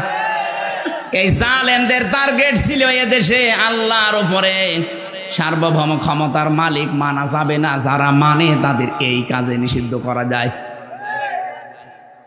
আপনি টের পান কি কোথা থেকে কি হয়? যারা সার্বভৌম ক্ষমতার মালিক আল্লাহকে মানে না, মনে করে ক্ষমতার উৎস জনগণ, এটা যে শিরিক, এই সূক্ষ্ম বিষয়টা অনেককে বুঝতেও দেয় না। পাম দেয়, হাওয়া দেয় জনগণকে, হ্যাঁ আমরা মালিক, অথচ আমাদের হাতে কিচ্ছু নেই। ভোট দেওয়ারই ছিল, সেইটাও কেড়ে নিয়েছিল। কথা বলে না কেন? আমি মনে করছি আপনারা ঠিক বুঝতেছেন। এই বাংলাদেশে আজ যারা ক্ষমতার উৎস জনগণ মনে করেন, তারা কিন্তু শিরিক করছেন। কথা বলে না কেন? শিরিক যারা করে তারা মুশরিক। কি এবার শিরিক কিভাবে হয়? আল্লাহ যেটা পারে ওইটা অন্য কেউ পারে, এই বিশ্বাস করার নাম শিরিক। সন্তান দিতে পারে শুধুমাত্র কে?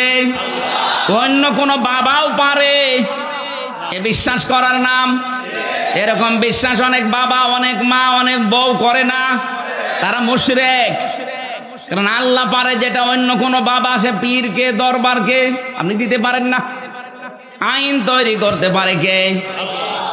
এটা অন্য কেউ পারে, এই বিশ্বাস করার নাম শিরিক। আর শিরিক যারা করে তারা মুশরিক। সুতরাং বাংলাদেশে যারা আল্লাহর আইনের বিরুদ্ধে অন্য আইন কায়েম করতে চান, সে যে দলের লোক হন, আপনি কিন্তু শিরিক করছেন। আর শিরিক করলে আপনি, আরো জোরে বলেন। আমার মনে হয় এবার অনেকের মন খারাপ হয়ে গেল। আরে ভাই, আমি আপনাকে বাঁচাতে চাই। আমি কোরআনের চোখ লাগিয়ে দেখতে পাচ্ছি আপনি শিরিক করে অশান্তির সাগরে ডুবতেছেন দুনিয়ায়, আর মরণের পরে আপনাকে আল্লাহ জাহান্নামে ফেলবে বিনা বিচারে। কারণ মুশরিকদের কোনো বিচার নেই। কথা বলেন না কেন? কেন বললাম এটা বলেন তো? ইন্নাহু মাইয়ুশরিক বিল্লাহি ফাকাদ হারামাল্লাহ। অবশ্যই যারা শিরিক করবে, সূরা মাইদার আয়াত, আল্লাহ পাক বলেন এর জন্য হারাম। মাওয়াহুন নার, আর জাহান্নাম তাদের আসল জায়গা। এই জন্য শিরিক যেন আমাদের বিশ্বাসে না থাকে। বাংলাদেশ জামাত ইসলামের প্রতি যেই তহমতটা এই দেশের অনেক আলেম ওলামা দিয়ে থাকেন, বুঝে কি না বুঝে আমি জানি না, যে তাদের আকীদা ভালো না। কে বলিস আপনাকে? আকীদা যদি ভালোই না হবে, ফাঁসির দড়ি গলার কাছে চলতেছে, তারপরেও অস্বীকার করে নাই। আপনার আকীদা এত ভালো, আপনি একটু ফাঁসির দড়ির কাছে যেয়ে দেখেন তো। মা গলায় নেওয়া লাগবে না, শুধু দড়ি এক হাত দূর থেকে দেখবেন, দেখলে আপনার ভেতরে সব শুকিয়ে যাবে। কত বড় বড় আল্লাহর ওলিকে দেখেছি ফাঁসির নাম শুনলে কানাকাটি করে।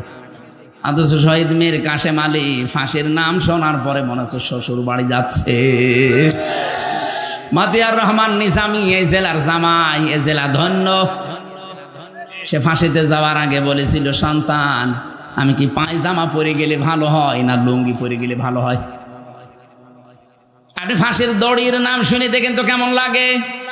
আর তাদের মাত্র 3 ঘন্টা পরে ফাঁসি হবে। সেই ব্যক্তিও বলেছে, ভাই আমি 2 ঘন্টা ঘুমালাম, আমার দেখে দিও 1 ঘন্টা পর। অথচ তার ছেলেটা গুম হয়ে আছে, ব্যারিস্টার আরমান। তার বউ ওই সময় আইসিইউতে ছিল। 3 ঘন্টা পরে যার ফাঁসি, তার দলীয় লোকজন সব পালিয়ে বেড়াচ্ছে, কেউ জেলে আছে, কেউ গুম হয়ে আছে। এই কঠিন পরিস্থিতিতে তার 2 ঘন্টা ঘুম আসলো কি করে আপনি বলেন তো? আপনার জীবনও মনে আসবে না, ব্রেনে ধরবে না। আমার তো সূরা হামিম সেজদার 30 নাম্বার আয়াত পড়ার পরে তার সাথে মিলিয়ে দেখেছি, আল্লাহ তাখাফু ওয়ালা তাহজানু ওয়া আবশিরু বিল জান্নাহ। ফেরেশতারা ওই সময় এসে বলে, ভয় পাবেন না, চিন্তা করবেন না। কিসের ভয়, কিসের চিন্তা? হয়তো ভয় হতে পারে, চিন্তা হতে পারে যে আমি এখনই যদি ফাঁসি হয়ে যায় তাহলে আমার ছেলের কি হবে, আমার বউর কি হবে, আমার সন্তানের কি হবে, আমার বিশাল যে সম্পদ, লক্ষ লক্ষ মানুষের কর্মসংস্থান আমি বানিয়েছি, কি হবে এটা।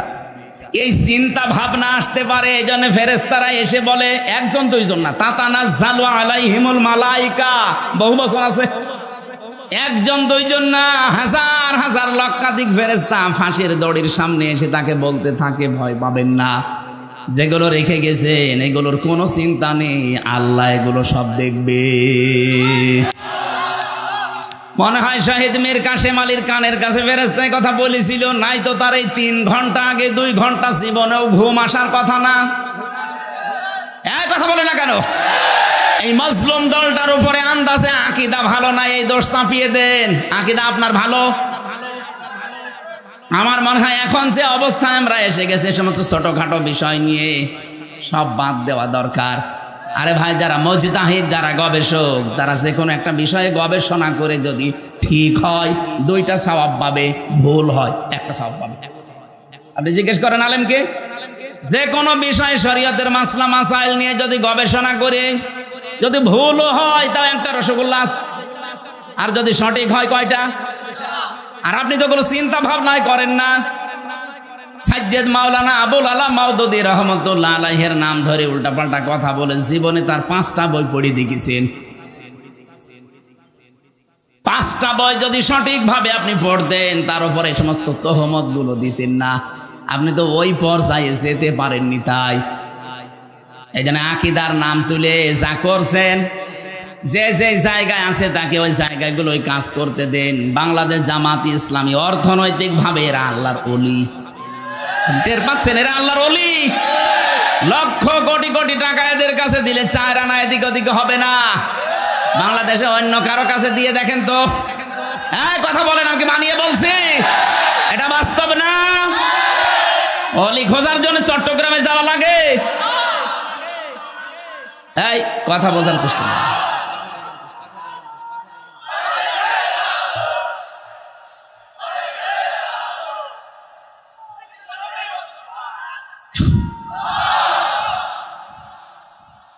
এজন্য এই মাজলুম দলটার উপরে আমার মনে হয় উল্টা পাল্টা দোষ না দিয়ে তাদের প্রতি সহানুভূতিশীল হওয়া লাগবে।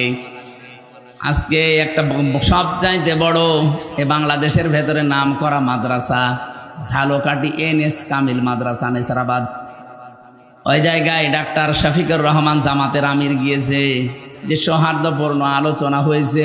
আমার মনে হয় সব জায়গা থেকে যদি এভাবে রেসপন্স আসে, দেশে ইসলামের বিরুদ্ধে কেউ আর থাকবে না। কওমি মাদ্রাসা হেফাজতে ইসলাম চরমনাই সহ ওনারা যে কাজগুলো করছে, ওনারা যে তালিমগুলো দিচ্ছে, ওই জায়গায় আমাদের যাওয়া সম্ভব না। ওই জায়গাগুলো তারা কাজ করছে, খুব ভালো কাজে আছে আলহামদুলিল্লাহ।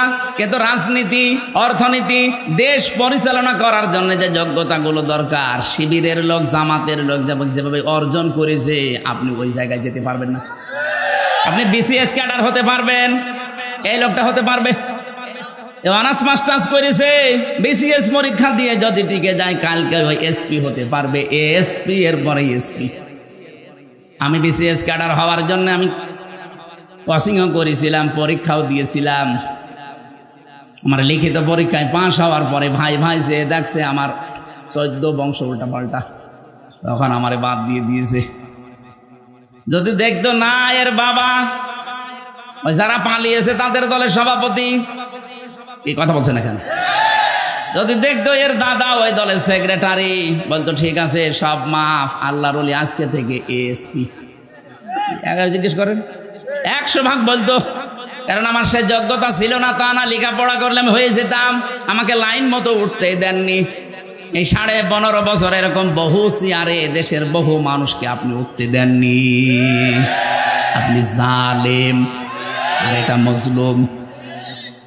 এই জন্য অন্যান্য যারা আছেন কওমি মাদ্রাসা ভাই, আপনাদের আমরা আহ্বান জানাচ্ছি যে তালিমের জায়গাগুলো আছে, খুব ভালো ভালো কাজে আপনারা আছেন।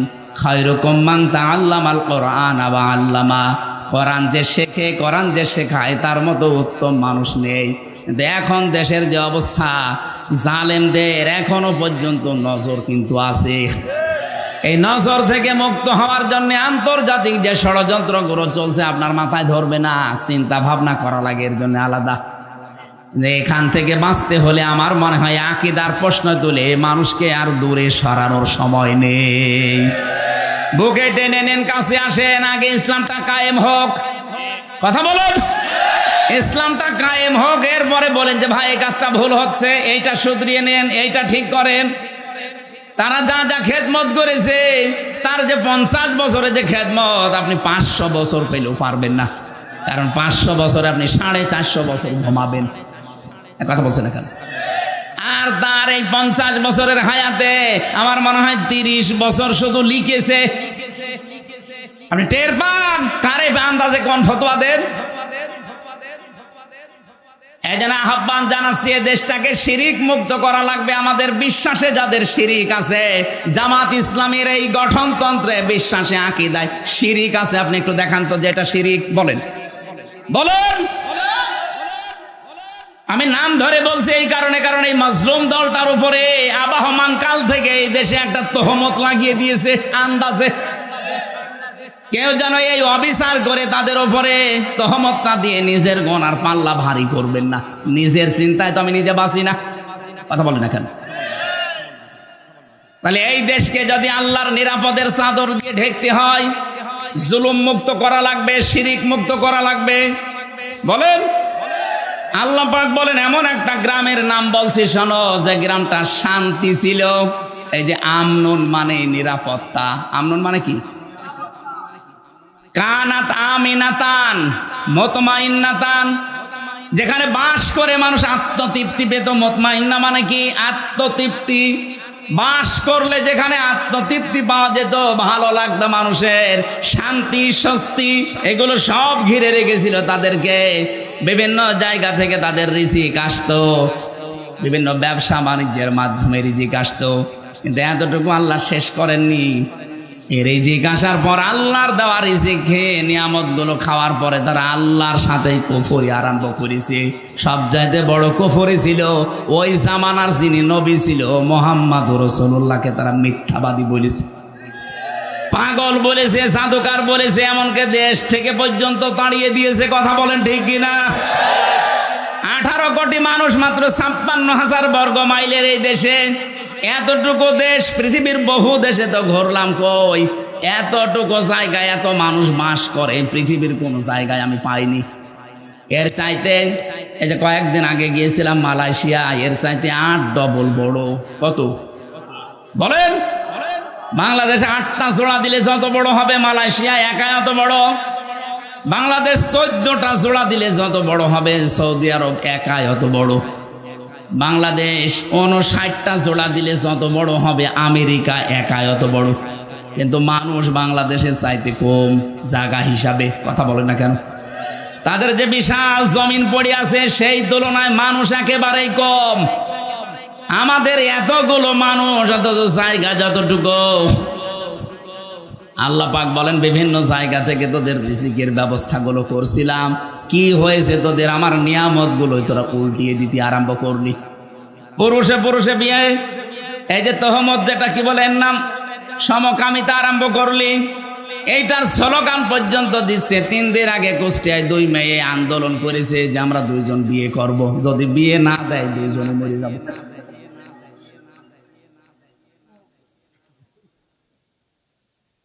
আল্লাহর সিস্টেমটাই পুরো পাল্টিয়ে ফেলতে চান। এমনকি আল্লাহর রাসূল এখন নেই, রাসূলের নায়েব আছে। নায়েবে রাসূল আলেমদের গায়ে হাত দিয়েছেন। এই কথা বলছেন এখানে। মাওলানা মামুনুল হকের মাথায় দড়ি দিয়ে, তার হাতে হ্যান্ডকাপ দিয়ে, মাথার উপরে হেলমেট দিয়ে, মনে হচ্ছে যে কি নিয়ে যাচ্ছে, অথচ কিছুই না। আমার মতো একটা দুর্বল মানুষের মাথায় তো দড়ি দিয়েছে, হাতে দিয়েছে হ্যান্ডকাপ, আবার পায়ে ডান্ডা বেড়ি। মাথার উপরে লাগিয়েছে সে লোহার টুপি, মনে হচ্ছে যে কি পেয়েছে, গরু না ছাগল। আপনি যদি আমার সাথে এই করেন, মাওলানা মামুনুল হকের সাথে, মাওলানা সাখাওয়াত হোসেন রাজির সাথে এই করেন, আমার মনে হয় যদি নবীজি এখন বেঁচে থাকতো, নবীর মাথায় দৌড়ে দিত। বলেন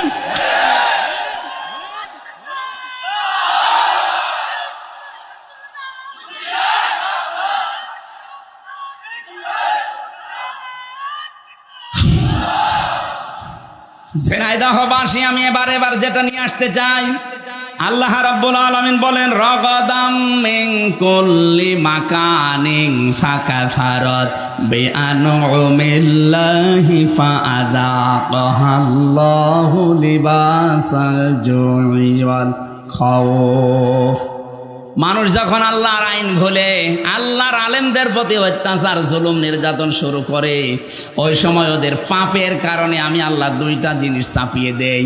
একটা হচ্ছে ক্ষুধা, ক্ষুধা মানে দুর্ভিক্ষ। ক্ষুধা মানে কি বলেন বলেন? দুর্ভিক্ষ আসা আরম্ভ হয়েছিল, আলেমদের উপরে যা আরম্ভ করেছিলেন, দুর্ভিক্ষ চলে আসতো। ১৫০০ বছর আগে বিশ্ব নবীকে যখন ওরা তাড়িয়ে দিয়েছিল, বিশ্ব নবী যখন যাচ্ছিলেন নিজের ঘর থেকে বের হয়ে হিজরত করার সময়, যে জায়গায় দাঁড়িয়ে কাবার দিকে তাকিয়ে বলেছিলেন, কাবার মালিক আমি কিন্তু যেতে চাইনি, কাবার মালিক আমি খুব ভালোবাসি কাবাকে, কিন্তু এর নিষ্ঠুর সন্তানরা আমারে থাকতে দিল না। হ্যাঁ আমি যাচ্ছি। আল্লাহ ওই সময় সূরা কসসের ৮৫ নম্বর আয়াতটা নাযিল করেছিলেন, ইন্নাল্লাযী ফারাদা আলাইকাল কুরআনা লারাদ্দুকা ইলা মাআদ। অবশ্যই আপনার প্রতি আমি কোরআনের আইন মানা ফরজ করে দিয়েছি। হে নবী, আপনাকে আজ এই কোরআনের কারণে চলে যাওয়া লাগছে হিজরত করে, কিন্তু গ্যারান্টি দিলাম লারাদ্দুকা, লামে তাকিদ, আমি আল্লাহ গ্যারান্টি দিচ্ছি অবশ্যই আপনাকে আপনার এই জায়গায় আমি আবার ফেরত নিয়ে আসব, কিন্তু তখন এই দুর্বল করে না, শক্তিশালী করে নিয়ে আসব।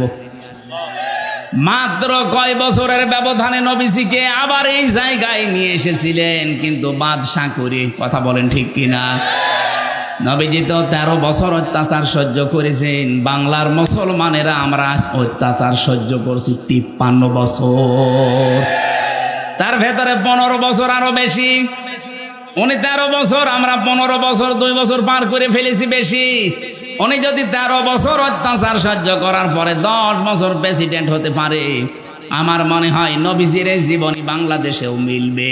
১৫ বছর আমরা যারা জুলুম, নির্যাতন, অত্যাচারের শিকার হয়েছি, তাদের হাতে আল্লাহ ১০ বছর বাংলাদেশ তুলে দেবে। এইটার নাম ইলা রাদ্দুকা ইলা মাআদ। হ্যাঁ, কোরআন বাদ দিয়ে যদি কোনো পাপের কারণে কেউ পালায়, তার শাস্তি হচ্ছে দিন যত যাবে তার প্রতি ঘৃণা তৈরি হবে জনগণের। যেমন চেঙ্গিস খান, হিটলার, এই কথা বলছে না কেন? তারাও মানুষ হত্যার সাথে জড়িত ছিল, কিন্তু দিন যত যাচ্ছে হিটলারের, চেঙ্গিস খানের যে পালিয়েছে লক্ষণ সেন, কি ৮৫০ বছর আগে পালিয়েছিল লক্ষণ সেন, এদের নাম শুনলেই মানুষ এখন ঘৃণা করে। কিন্তু কোরআনের কারণে যারা চলে গিয়েছিল টিকতে না পেরে, এই মানুষগুলোকে আবার আল্লাহ এই দেশে ফেরত নিয়ে আসতেছে সম্মানের সাথে। মাওলানা আবুল কালাম আজাদ, ওই যে লাল দাড়িওয়ালা লোকটা বাচ্চু রাজাকার নাম দিয়েছিলেন, সে কিন্তু এমনি এমনি পালিয়ে যায়নি, সেও চলে গিয়েছিল, কিন্তু অত্যাচার, নির্যাতনের, জুলুমি কোরআনের কারণে। না তার পাপের কারণে। আরে ভাই, আপনি আন্দাজে যে দোষ দেন, যে সাক্ষী দেন, আপনি সাক্ষী তো দেন শুনে শুনে, অথচ সাক্ষী হওয়া দরকার দেখে দেখে। সাক্ষী মানে শাহেদ, শাহেদ মানে এই যে দেখে যারা চোখ দিয়ে তারা সাক্ষী দেবে। আর আপনি আন্দাজে শোনেন, জন্ম হয়েছে আপনার ৭৫-এ, সাক্ষী দিচ্ছেন ৭১-এ। আপনার মা বাবার তো বিয়েই হয়নি, আপনি সাক্ষী দিলেন কি করে? তার মানে বোঝা যাচ্ছে আপনি যারও সন্তান, আপনি দুনিয়ায় আসেননি। ৭৫ সালে আসলেন, ৭১ সালে সাক্ষী আপনার নামে, তা আপনি তো বৈধ বাবা মার সন্তান, আশা করা যাচ্ছে না। কথা বলেন না কেন? এরকম সাক্ষী হলে তো উল্টাপাল্টা। আমার নামে যে 4 জন সাক্ষী ছিল মজমপুর গেটে, আর এই যে চড়হাসের, জীবনে আমি কোনোদিন নাম শুনিনি। আর আমারে নিয়ে গেল আমার বাড়ি থেকে, পরের দিন পেপারে দিল না ওনার আমরা চড়হাস থেকে মজমপুর থেকে নিয়েছি। পুরোটা মিথ্যা কথা। তাহলে আমার পক্ষে বিপক্ষে যারা সাক্ষী দিয়েছে কি সত্য সাক্ষী না মিথ্যা? বলেন বলেন। এরকম সাক্ষী 15.5 বছর চলছিল। এই জন্য কোরআনের কারণে যদি কেউ দূর হয়ে যায় দেশ থেকে, তাদেরকে আল্লাহ সসম্মানে ফিরিয়ে নিয়ে আসেন।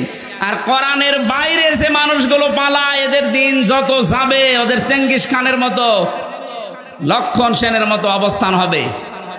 লক্ষণ সেন 850 বছর আগে গেছে, আজও পর্যন্ত ফিরে আসেনি, কব্বরে চলে গেছে। লক্ষণ সেনের যারা আত্মীয় স্বজন পালিয়েছে ওরাও কেউ ফিরে আসবে না, আর হলো উল্টা পাল্টা ফতোয়া দিচ্ছে ফেসবুকে। এরকম আন্দাজে উস্কানিতে পা দেবেন, পেছনে লাল হবে গোপালগঞ্জের মতো। দেখেন না, আর্মি শুধু একটু দিয়েছিল, ওই কয়দিন শুনলাম গোপালগঞ্জ থেকে ঢাকার ভাড়া দাঁড়িয়ে গেলে 1000, বসে গেলে 300।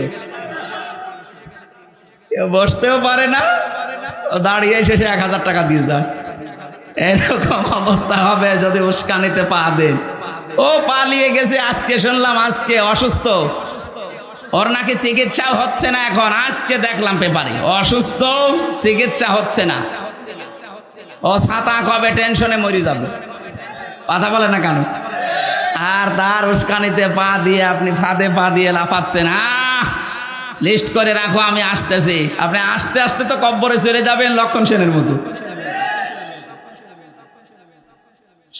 ঝিনাইদহবাসী আয়াতের শেষে ছিল আল্লাহ তাদেরকে মজা চাকিয়েছিলেন। এই কারণে নবীজির উপর যখন জুলুম অত্যাচার তারা বাড়িয়েছে, নবীজি বরদোয়া দিয়েছিলেন, আল্লাহ দুর্ভিক্ষ দিও।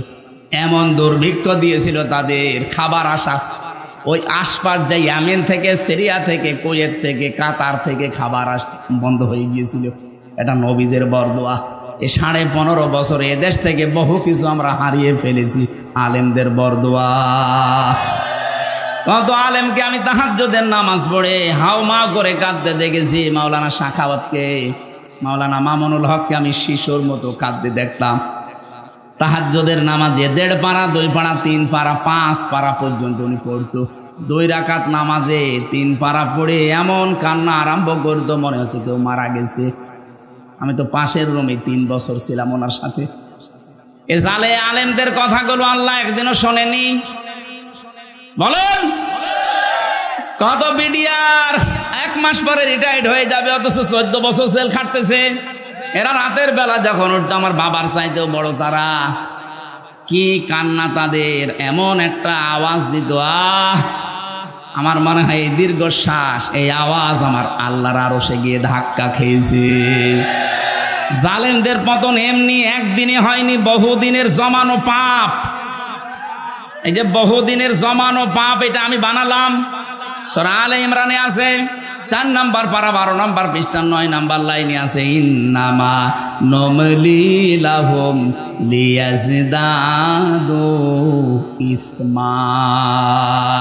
আল্লাহ পাক বলেন ওদের পাপের বোঝা যখন পরিপূর্ণ হয়ে যায়, ওয়ালাহুম আযাবুম মুহিন, তখন আমি অপমানজনক শাস্তি দেই। আগস্টের 5 তারিখ থেকে আজকের এই নভেম্বর ডিসেম্বরের 2 তারিখ পর্যন্ত, এই 3 মাস 3 দিনের ভেতরে আপনি তাকান কি অপমান আর বাকি আছে বলেন জালেমদের। আজকে জোনায়েদ বলককে নাকি জঙ্গিদের সাথে ফাঁসির আসামিদের থাকতে দিয়েছে। উনি এমপি ছিল, মন্ত্রী ছিল, ওনাকে ডিভিশন দেয়নি, তাই আন্দোলন করবে। আরে শয়তান, ও কি এমপি মন্ত্রী, কি ভোটের এমপি মন্ত্রী যে ওরা ডিভিশন দেওয়া লাগবে? ভোটের এমপি ছিল যে অধ্যাপক মিয়া গোলাম পরোয়ার, তারে আপনি ফাঁসির কন্টেম সেলে রাখলেন, জঙ্গিদের সাথে রাখলেন, তখন মানবতা কোথায় গেল? এখন যারা এই কথাগুলো তুলছে এদের পিটিয়ে লাশ বানানো দরকার। শয়তান আমারে 3 বছর মোবাইল দেয়নি, বিচ্ছিন্ন করে রেখেছিল সরকারি মোবাইল থেকে যোগাযোগ, ফাঁসির কন্টেম সেলে আমারে রেখেছিল, তখন তো কোনো কথা বলনি। কত এমপিকে আমি পেয়েছি, তাদেরকে ডিভিশন দেওয়া দূরের কথা, কন্ডেম সেলে রেখে দিয়েছিল। আর এখন ওদের মানবতা উতলিয়ে পড়ছে। এই জালেমদের দোসর যেগুলো, এগুলোর এখনো মায়ের হয়নি, এগুলো এখনো পিটিয়ে গাছ বানানো দরকার। আল্লাহ বলেন ফাযাকাল্লাহ, ওদেরকে আমি আল্লাহ মজা চাখাবো। আল্লাহ যদি ঠাট্টা করে কথা বলতে পারে, আমরা বললে দোষ কি? আল্লাহ বলছেন ফাযাকাল্লাহ, আমি আল্লাহ নিজে ওদেরকে স্বাদ চাকাবো, ওদের পাপের স্বাদ। এক নম্বরে স্বাদ হচ্ছে লিবাসাল জো, ক্ষুধার পোশাক। পোশাকের নাম দিলেন কেন? কারণ একটা পোশাকেই মানুষের বিভিন্ন জিনিস ফুটে ওঠে। পোশাকের দ্বারাই তার স্ট্যাটাস, তার যে মান সম্মান, তার মর্যাদা, তার যে কোন লেভেলে আছে লোকটা, সেটা পোশাকে ফুটে ওঠে। এই জন্য বাদশাদের পোশাক দেখবেন আলাদা। কথা বলছে না কেন? আল্লাহ বলেন এমন ক্ষুধা দারিদ্র দিয়েছিলাম ওই জামানায় নবীর বরকতে, বরদোয়ার বরকতে, বরদোয়ার ফলে এই মানুষগুলো পায়খানা আর এর সাথে মদ মিশিয়ে, পায়খানার মদ মিশিয়ে বড়ি বানিয়ে বানিয়ে ওরা খেয়েছিল। আলেমদের বরদোয়ার কারণে দেশটাও রসগোল্লায় যেতেছিল। তোমার আল্লাহ মনে হচ্ছে হাতে ধরে 5 তারিখে বাঁচিয়ে দিয়েছেন। অওয়াদানা আনকা বিজরাক আল্লাযী আনকাদা যাহরাক। হে নবী, আপনার পেটকে বাঁকা করে রেখেছিল আইয়ামে জাহিলিয়াতের পাথর। কিসের পাথর? আইয়ামে জাহিলিয়াতের পাথর আপনার পিঠকে বাঁকা করে রেখেছিল। আমি কি পাথর সরিয়ে দেইনি বোঝা? আমার মনে হয় 1500 বছর পরে আল্লাহ আর একটা আয়াত নাজিল করে আমাদের জানাচ্ছে, বাংলাদেশ মুসলমানেরা, আমি কি তোমাদের পিঠের উপর থেকে আমি জাহিলিয়াতের বোঝা নামিয়ে দেইনি? ওটা ছিল আইয়ামে জাহিলিয়াত, আর এইটা শব্দ দুইটা প্রায় এক। ওরাও যা করতো এরাও তাই করেছে। কথা বলছেন কেন? ওরাও সরকারি মালের কোনো অডিট ছিল না, জোর যার মূল্য তার। এই 15.5 বছরে এইটাই চলছিল, সরকারি মালের কোনো অডিট নেই, জোর যার মূল্য তার। এক একজনের বাড়ি দেখেছেন, এক একজনের বাড়ি চললাম 620টা বাড়ি বানিয়েছে একজন ভূমি মন্ত্রী ছিল। 620টা বাড়ি, ওর বাড়ি লাগে কত? আমাদের কুষ্টিয়ার যিনি মানবতার বন্ধু নামে খ্যাত হানিফ সাহেব, তার এই যে খুলনা, বাগেরহাট আর সাতক্ষীরার যে মাছের ঘের, আমার মনে হয় পুরা জেলার অর্ধেকই তার। সব তো জিবরাইল দিয়ে গেছে। বলুন, তার ভাই তার দিকে তাকান, ওর রিকশা চালানোর যোগ্যতাও নেই, অথচ 8 তলা বিল্ডিং বানিয়েছে, মনে হচ্ছে জান্নাত বানিয়েছে। আগস্টের 5 তারিখে বানিয়েছিল, 6 তারিখে বিকাল 5টার সময় যে দেখি পুরাটা জনগণ টয়লেটের সেই প্যান্ট পর্যন্ত খুলে চলে গেছে। এখন ওজাড় গৃহ হয়ে আছে। কোরআনের আয়াত যেভাবে খাপের খাপ মুনতাজের বাপ মিলে যাবে, কথা বলছে না কেন? আগামীতে কোন জালেম যদি এরকম করেন, তারও কিন্তু মিলবে না। আল্লাহ নেই। আরো জোরে বলেন, খোদা থেকে বাঁচতে হবে আমাদের। জুউল খাউফ, ভয় থেকে। ভয় কি? ওই জামানায় যখন সন্ধি হয় নবীর সাথে মক্কা বিজয়ের আগে, সন্ধি হওয়ার পর থেকে বিভিন্ন দেশে নবী সারিয়া পাঠাতেন, প্রতিনিধি দল পাঠাতেন। মক্কার মানুষেরা মনে করছে আমাদের ওপর তো আক্রমণ হয় না, কিন্তু মানুষ দলে দলে পালে পালে ইসলামে আসতেছে, না জানি কখন মক্কা হামলা করে আমাদেরকেও মিশিয়ে দেয়, এই ভয়ে ছিল। আমার মনে হচ্ছে ঠিক 1500 বছর পর বাংলাদেশের এই 56,000 বর্গ মাইলের সাথে আল্লাহ এইটাই ঘটিয়েছে। আয়াতের তাফসিরের ভেতরে, তাফসিরে তাবারির ভেতরে দেখেছি, শানে নজুলের ভেতরে আপনারা আছে, এটা সূরা রোমের 41 নম্বর আয়াতে আল্লাহ দলিল দিয়েছেন, যাহারাল ফাসাদু ফিল বাররি ওয়াল বাহর বিমা কাসাবাত আইদিন নাস লিয়ুযীকাহুম বা'দাল্লাযী আমিলু লা'আল্লাহুম ইয়ারজিউন। বলেন আল্লাহু আকবার। আল্লাহ বলেন, জলে স্থলে যে বিপদ আপদগুলো দেখতে পাও, এই যে মহামারী, খুন খারাপি, চুরি ডাকাতি, এই অসুখ, নতুন নতুন অসুখ আসে, করোনা, কি কি আসে, এগুলো দিতে চাই না, তোমাদের হাতের কামাই করা পাপের ফসল। আরো আমি আল্লাহ মাফ করে দেই। আমি চাই যে তোমরা ফিরে আসো, যা করো সব শাস্তি যদি দুনিয়ায় পাঠাতাম শ্বাস ফেলার সময় পেতে না।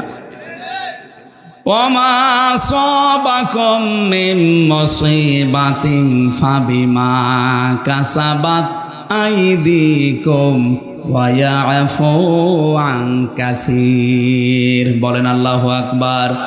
সূরা শুরার 30 নম্বর আয়াতে আল্লাহ জানিয়েছেন, যা করো সব পাপের শাস্তি যদি দুনিয়ায় ফেলতাম একটা শ্বাস নেবে সে সময়ও পেতে না। আমি অধিকাংশগুলো আমার গাফফার নামের খাতিরে মাফ করে দেই। বলেন সুবহানাল্লাহ। এই জন্য আমরা এখন থেকে সাবধান, যে যে অপরাধ করছি এইটা কিন্তু ঘুরে আমার প্রতি আবার নাজিল হবে। যারা গোপন অপরাধ করেন গোপন অপরাধের শাস্তি আছে, যারা গোনা গোপনে করেন তাদের চেহারার উজ্জ্বলতা আল্লাহ নষ্ট করে দেবে। এদের এখানে তাকাবেন, যাদের চেহারা দেখতে খারাপ বিশ্রী, তাকাতে মনে চায় না, মনে করবেন ও গোপনে গোনা করে। যারা ওজনে কম বেশি করে এই মানুষগুলোর প্রতি আল্লাহ শাস্তি পাঠাবে দুইটা। এটা শোয়েব আলাইহিস সালামের জামানায় ওই মানুষেরা ওজনে কম বেশি করতো। আজ বাংলাদেশে ওজনে কম বেশি আছে না নেই? ওজনে কম বেশি মানে খালি দাড়ি পাল্লা দিয়েই না। এই যে শিক্ষক, কলেজের শিক্ষক অধ্যাপক, সে 1 থেকে মাস্টার্স পর্যন্ত বিশ্ববিদ্যালয়ে বহু শিক্ষা বিভিন্ন জায়গা থেকে নিয়েছে, কিন্তু দেওয়ার সময় ডেলিভারিতে আর দিতে চায় না। তখন বলে প্রাইভেট পড়া লাগবে, কোচিং করা লাগবে। এইটার আর বেনাম মুতাফফিফিন। আল্লাহ পাক বলেন ওয়াইলুল লিল মুতাফফিফিন আল্লাযীনা ইযা কাতালু আলান নাসি ইয়াস্তাউফুন। ধ্বংস হয়ে যাক ওই দোকানদারগুলো, ওই শিক্ষকগুলো যারা নেওয়ার সময় ঠিক মতোই নেয়, দেওয়ার সময় দিতে চায় না। তখন কোচিং করো, প্রাইভেট পড়ো, এরকম নাম দেয়। আজ এই বিশ্ববিদ্যালয়ের নাম ধরেই বলছি, বহু শিক্ষক এমন আছে, ওরা তো ডক্টর, নেওয়ার সময় তো বহু জ্ঞান বিভিন্ন জায়গা থেকে তারা নিয়েছে, কিন্তু দেওয়ার সময় ছেলে মেয়েদের আর দিতে চায় না ক্লাসে। তখন ওনারা ক্লাস করায় বিভিন্ন বিশ্ববিদ্যালয়ে টাকার বিনিময়ে। আমি কি বেশি বললাম? এরকম শিক্ষক দেশে নেই?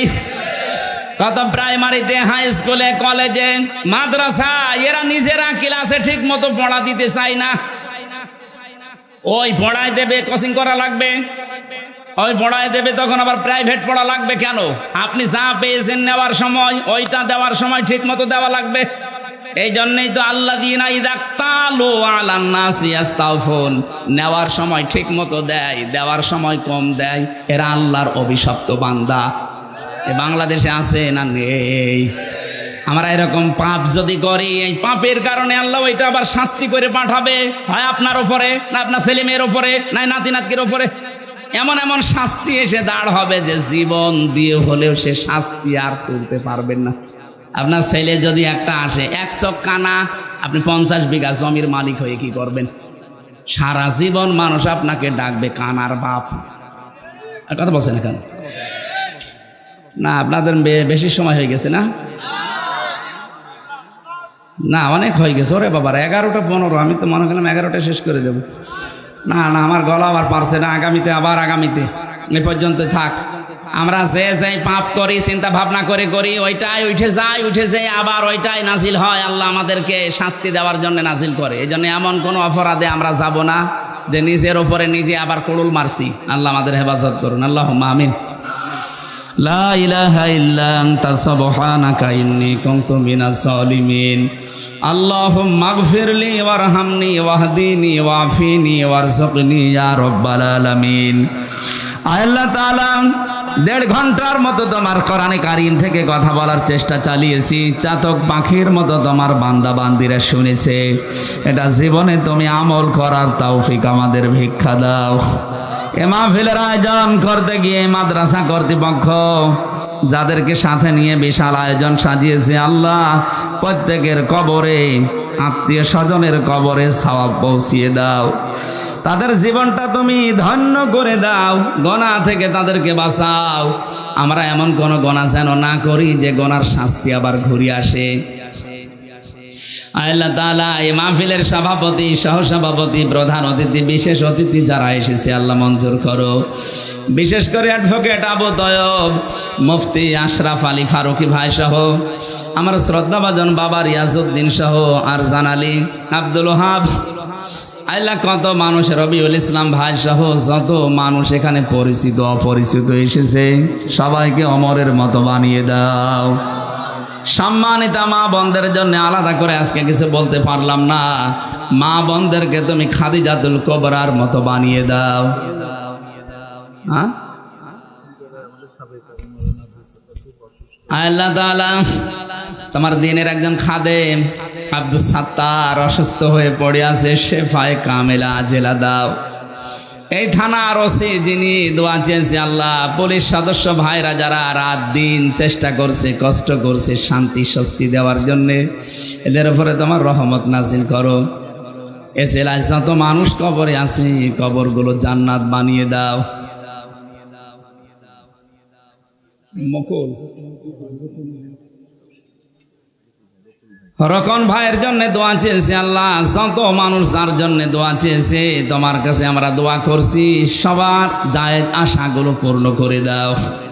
এ মাহফিলের জন্য যে একটা টাকাও দিয়েছে, আল্লাহ তার টাকাকে ওসমানের মতো বানিয়ে দাও। বারাকাল্লাহু লানা ওয়া লাকুম ফিল কোরআনিল আযীম। এলাকায় যারা ব্যবসা বাণিজ্য করে তুমি বরকত দাও, আসমান জমিনের বালা মুসিবত থেকে আমাদেরকে বাঁচাও। 3টা বছর আমি জালেমের জেলখানায় অসুস্থ হয়ে গেছি, আল্লাহ তুমি আমাকে আগের অবস্থায় ফিরিয়ে দাও, আমার কণ্ঠটা মেহেরবানি করে ভিক্ষা দাও। আলহামদুলিল্লাহি রাব্বিল আলামিন। মরণ আসলেই যেন পড়তে পারি লা ইলাহা ইল্লাল্লাহু মুহাম্মাদুর রাসূলুল্লাহ।